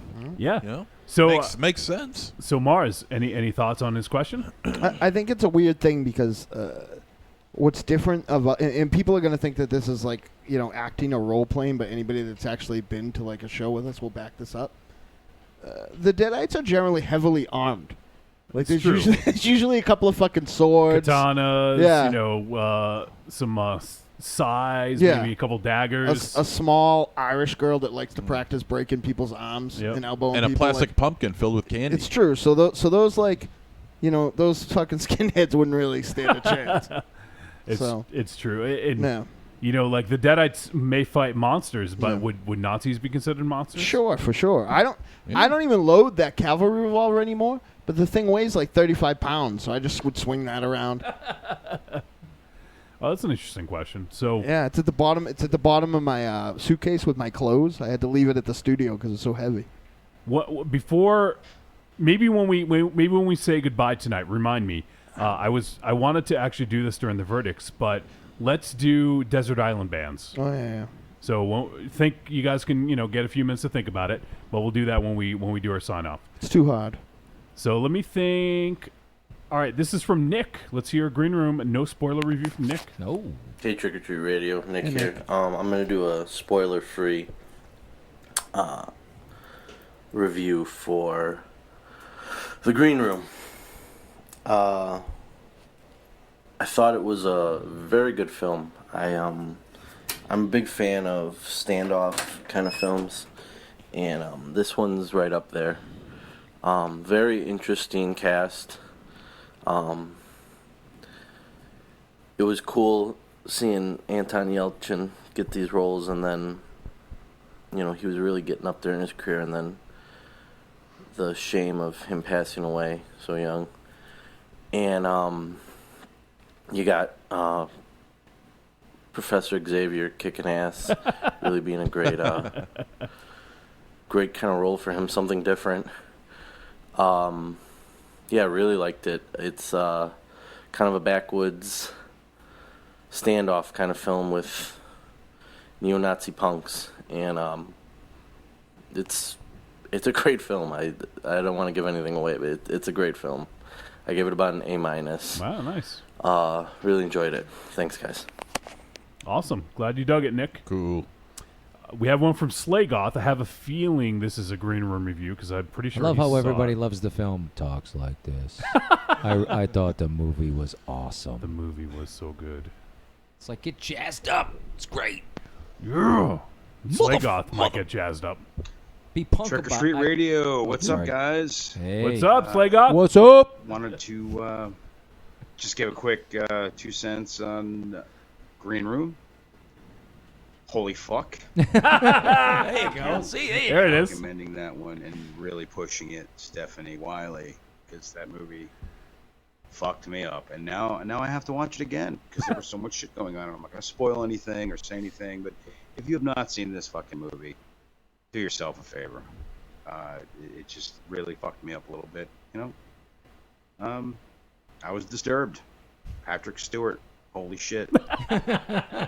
Magneto would have fucked those dudes up, though, if he had come in there.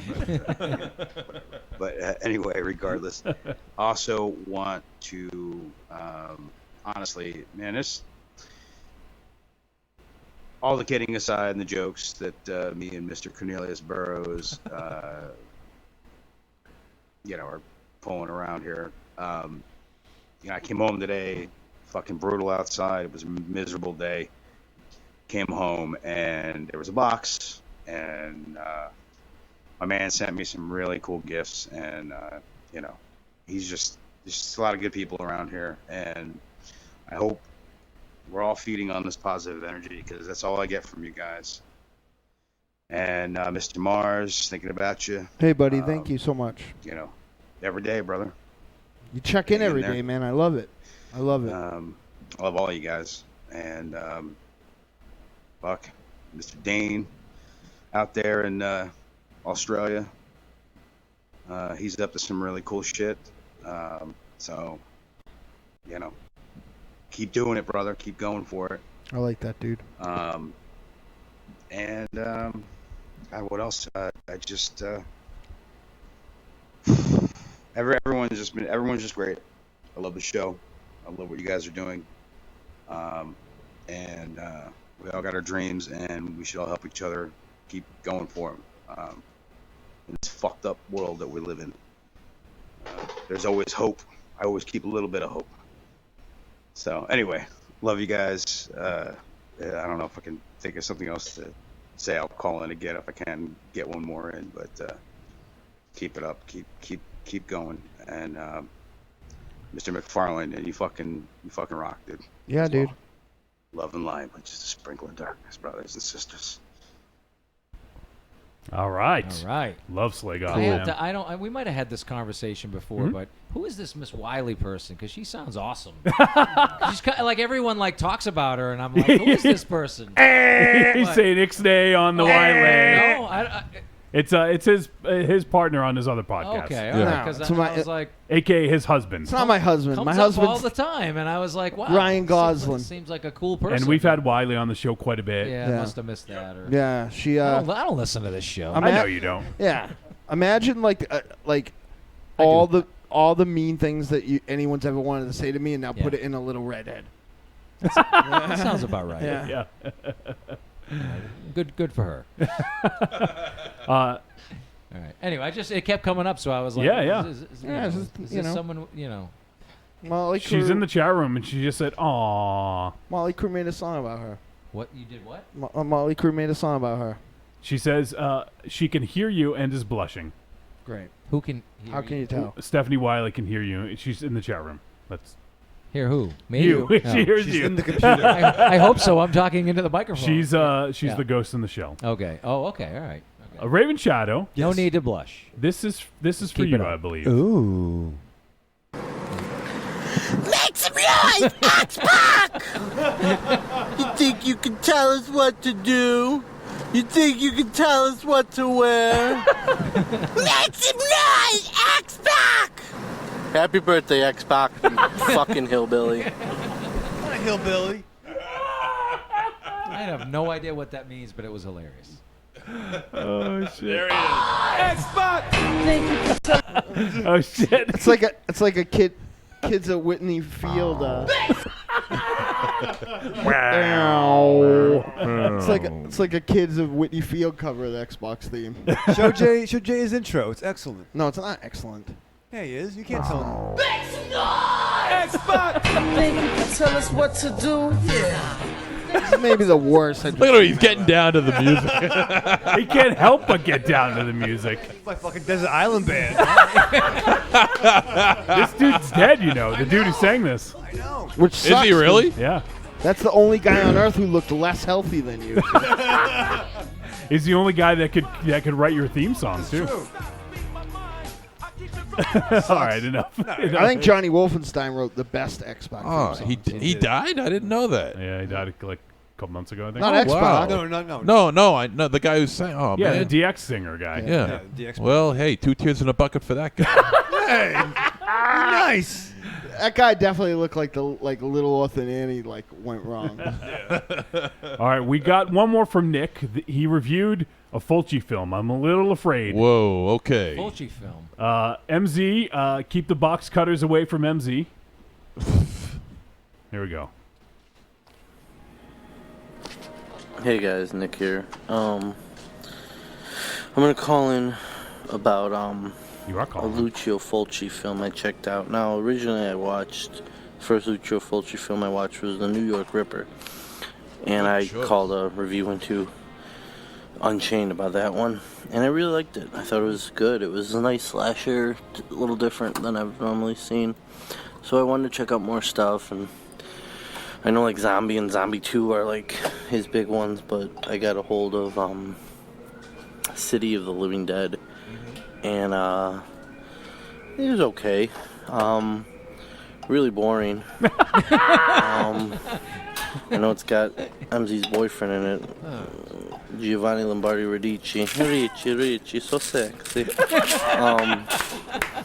was alright. I mean, effects were cool. I'll give it that. Like the zombies all decomposing and stuff like that. I don't understand what the hell the end meant, but nobody does. Whatever. It's okay. Just really boring. I don't know if I'm just getting sick of zombie films. Maybe like John Carpenter and just being like, it's been done before. So, thanks guys. I give it about a C. I think I've said that. Whatever, I'm tired. It's 2 a.m. Alright guys, bye. Yeah, thanks, Nick. No, thank you, Nick. It's always interesting to hear because Fulci is definitely, can be divisive. He's got some classic stuff, and he's got some shit. Yeah, well, you know what he did is that he does not as far have as some shit. as far as watching Fulci goes, all right, not Bruno Mattei levels.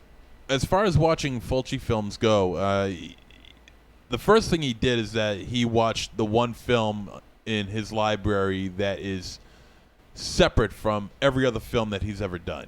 What do you mean? The New York Ripper. The New York Ripper is a far different film than what he's best known for, and that's the giallos and the zombie flicks. Yeah. So I can understand why he might feel that the other films, or City of the Living Dead, is not his cup of tea. Honestly, it's not my cup of tea either. I mean, I find it to be a good film. I don't think it's the great film everybody makes it out to be.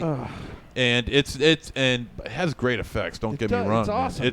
It's incredible. It's the second best of that trilogy, though. I still, Zombie to me is still it's the best zombie film ever made. I still say. Yeah, I don't know. It depends on what. I mean, it's in my top 3, and those kind of shuffle around. Top 3 zombie film. But as far as New York Ripper goes, I mean that's not a bad start. That's a sleazy fucking flick right there, man. That is just a nasty, vile, sleazy flick, and I love it. So good on you, Nicholas. Now check out a bunch of his other flicks. Check out his early giallos. Give him Yeah, check out Don't Torture a Duckling. I would say Woman in a Lizard's. Woman in a Lizard Skin. What about The Beyond? Well, those are his giallos. I know it's not early. Yeah. But Now, as far as his zombie films, of course, The Beyond, Zombie. I don't want you to review House by the any of Cemetery. House by the Cemetery. These films are just fucking awesome. You know? Tread lightly on those reviews, Nick. Demonia. It's got some really good stuff in there. Demonia. Demona, D'Angela, D'Argento. All right, we have 2 more voicemails, but I'm gonna. We got these a little bit late, and one of them's a little long, so I'm gonna play one of them. That's what she said. Oh, I'm going to play one of them, Jeremy McFarlane, and we'll hold off on the other one until next week just because we're going to wrap things up here. But this looks like it's related to Green Room, so I wanted to go ahead and get this one in. Hey, Tricky Treat Radio guys, this is Jeremy McFarlane. I'm watching the show for a little bit tonight. I'm about to go to sleep. I crash. But I heard Dynamo talk about playing in bars. Oh, not him, but Johnny playing in bars. And, knowing that he shouldn't be there, probably underage. And I can get on board with that. I was about 18, I think, when we played our very first show here in Houston, Texas. There was a place called Cardi's 2000. A lot of bands played there: Primus, Deftones, Prong. More, the list goes on, but those are the three I remember. Pantera played there. But we did a show there, and that was 17, 18. And the bassist of our band, he was over 21, so he could drink. But everybody that was, I would say 99.9% people that were there were adults, and they were drinking. And a lot of them I didn't know. A lot of us didn't know. It was scary because the spotlight was on me. I could see it. It was blinding. It was hot, and I didn't have a half stack. I didn't even have a stack. I had a little sort of digital spider amp. It was like 125 watts or something like that. Just a single speaker cab. Just a one big 12 inside. But I remember being nervous as fuck. Like, I gotta fuck this up. And yeah, we fucked up. That intro to the intro song we played, called it Barnabas Collins. That was our intro song.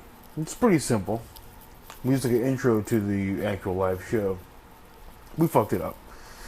We fucked it up when I told the crowd I apologize, and this is our first time playing live, and we're a little nervous. Maybe I shouldn't have said all that, but I did. I felt like I should say something like that. So we tried it again. It worked out. It's better. But we've done shows at bars when we were underage several times, and we fucked up. And it was a terrifying experience. But people always came up after the show and told us how much they loved it and how much we sounded like, this person, and they thought that was really fucking cool. And we thought it was fucking cool too, man. We still do. We still get surprised every once in a while. And, a long time ago now, we haven't played in a band for a long fucking time, but I can resonate with you guys. With Johnny, Dynamo.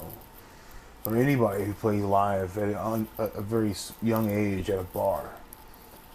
Because you don't know what the fuck's going to happen. So, anyways, I just wanted to throw you guys my 2 cents on the whole playing live in a bar, but you're totally underage. So, it was terrifying, but I look back on it with fond memories because it was amazing. And that first show we played, I remember they had the place had cameras, recording set up and everything. And you could pay $100 to get a DVD, a live DVD, and a CD. They would record you playing live. And I sent you guys that disc I was playing live. Yeah, my dad pitched in. He's like, my dad was always very supportive, And he gave us $100, and we got the DVD, and we got the CD. I still have the DVD. The original CD mix is long gone now, but I have it saved on my computer, so it's okay. But hope you guys have a great night. I'm gonna hit the sack, so night, buddy. You guys be good. Love you guys. Again, take it easy. All right, Jeremy. Thanks, man. Jeremy he does the podcast, the Atomic Age Media. So it's fucking good. Go ahead and check him out every other week. He should make a shirt I can come on. All right. Well, somebody can come on. I don't think we have any emails let me double check the tweets. I don't think we have any of that business. $25, you get those posters. That's right. Yeah. That deal goes, I don't know, let's say till we record the next live episode. So if you are listening to this on the podcast, that'll be on the 20th. So July 20th.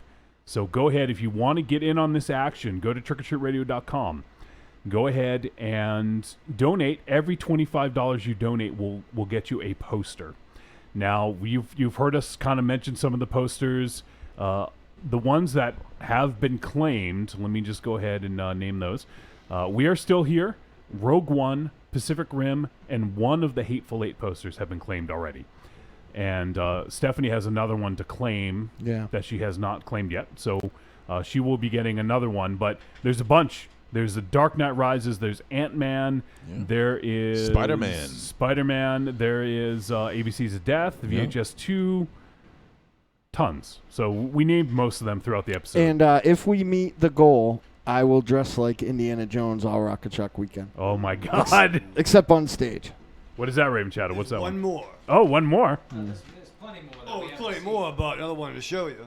Oh, Hammer Steel. Man of Steel. Little teaser. Oh, nice. Wow. It's got a nice sweater on. Teaser poster, yeah. Is that the Italian S sweater? Yes. That's nice. I'd never seen that one before. Yeah. And these are, I would say, Jay, most of these, if not all of them, are double-sided posters, right? Most of them are double-sided. Yep. That's the real deal, folks. Yeah. That's what gets put into the light boxes at the theaters. So yeah. Real deal, not a reprint. Real deal Holyfield. So there's a Thor one back there somewhere too. Oh, so nice. You're not going to drink these drinks, huh, Monster Zero? If you're into those, you know. And again, I'm good. There's others in the box that maybe you'll have to find and put online or something and say. It's too bad. You know. All right. Well, that's awesome. Thank you so much, Jay, because it's super sweet of you to bring those to us. Cleans out my closet. That's all.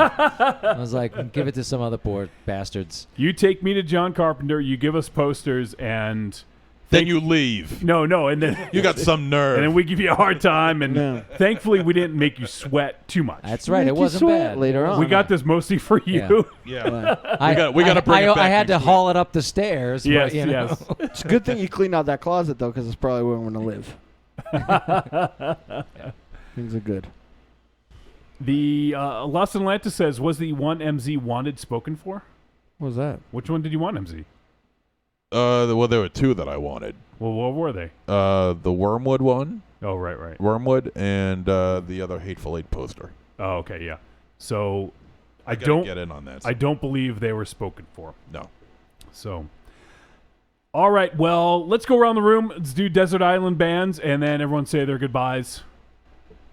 Let's start with Raven Shadow. How many? One. Oh, I thought it was like I could pick my one. Did you watch the movie? Don't make this difficult, okay? Oh, one yeah, Desert Island band. Pick it. Let him say a couple. He hasn't talked in like 3 weeks. That's fucking Power Man 5000. Of course it is. It's the fucking 90s island.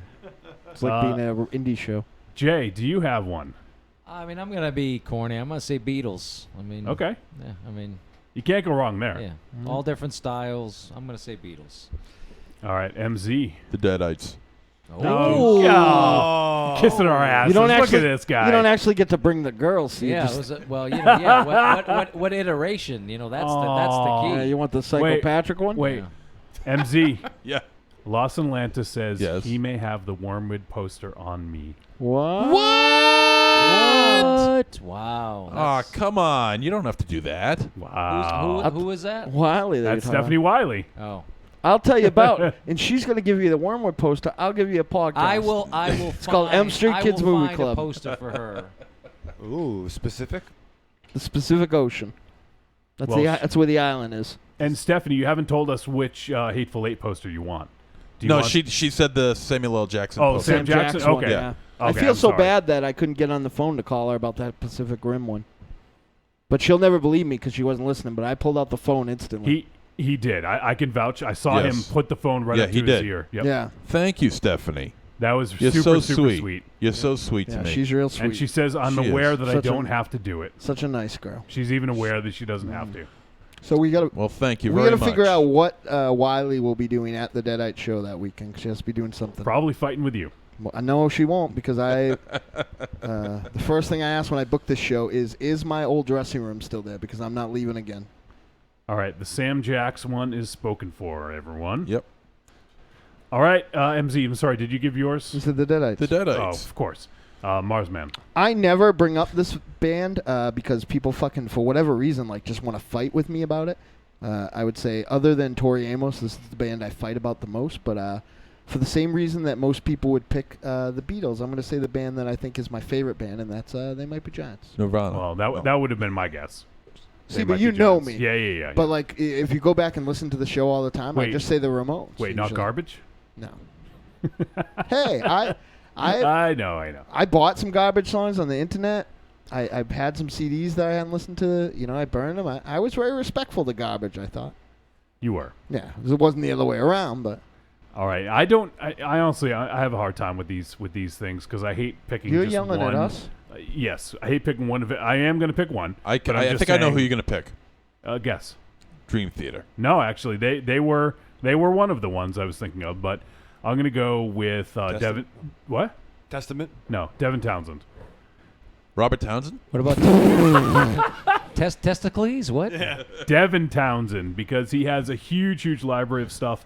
It ranges from, from. We didn't all give our. We just gave All the right, band. fine. Okay? Yeah. You don't have to start. You're right, Jay. You're right. Thank you, Jay. You want to run this show? I think you do a good job.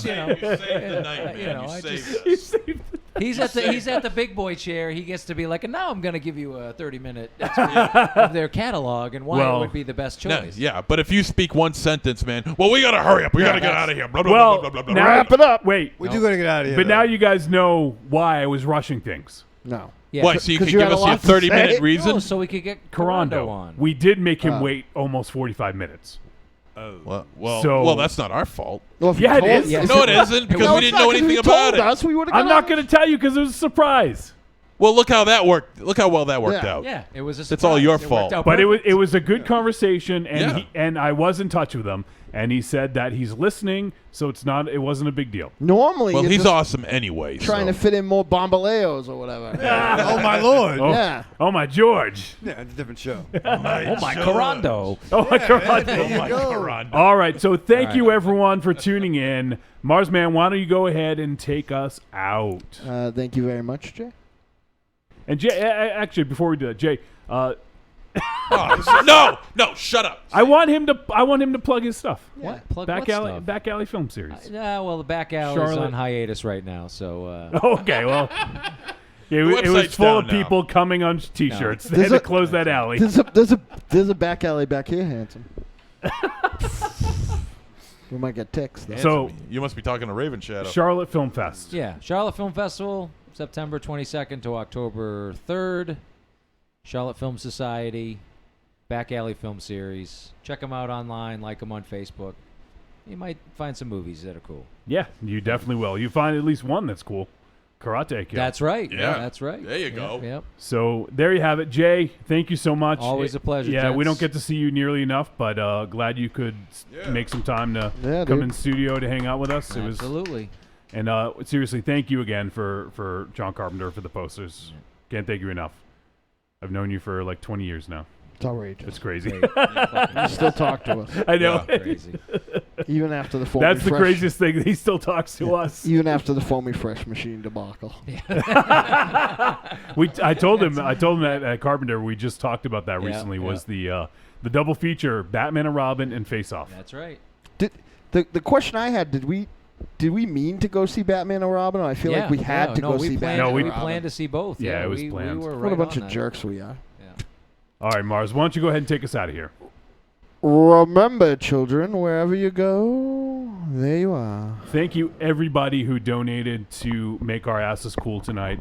I can't thank you guys enough. And we still have some other awesome stuff that we would like to do. So this isn't the end of the fundraiser. It's just the first part. So thank you, everyone. And once again, if you guys do donate $25, for every $25, you get a poster.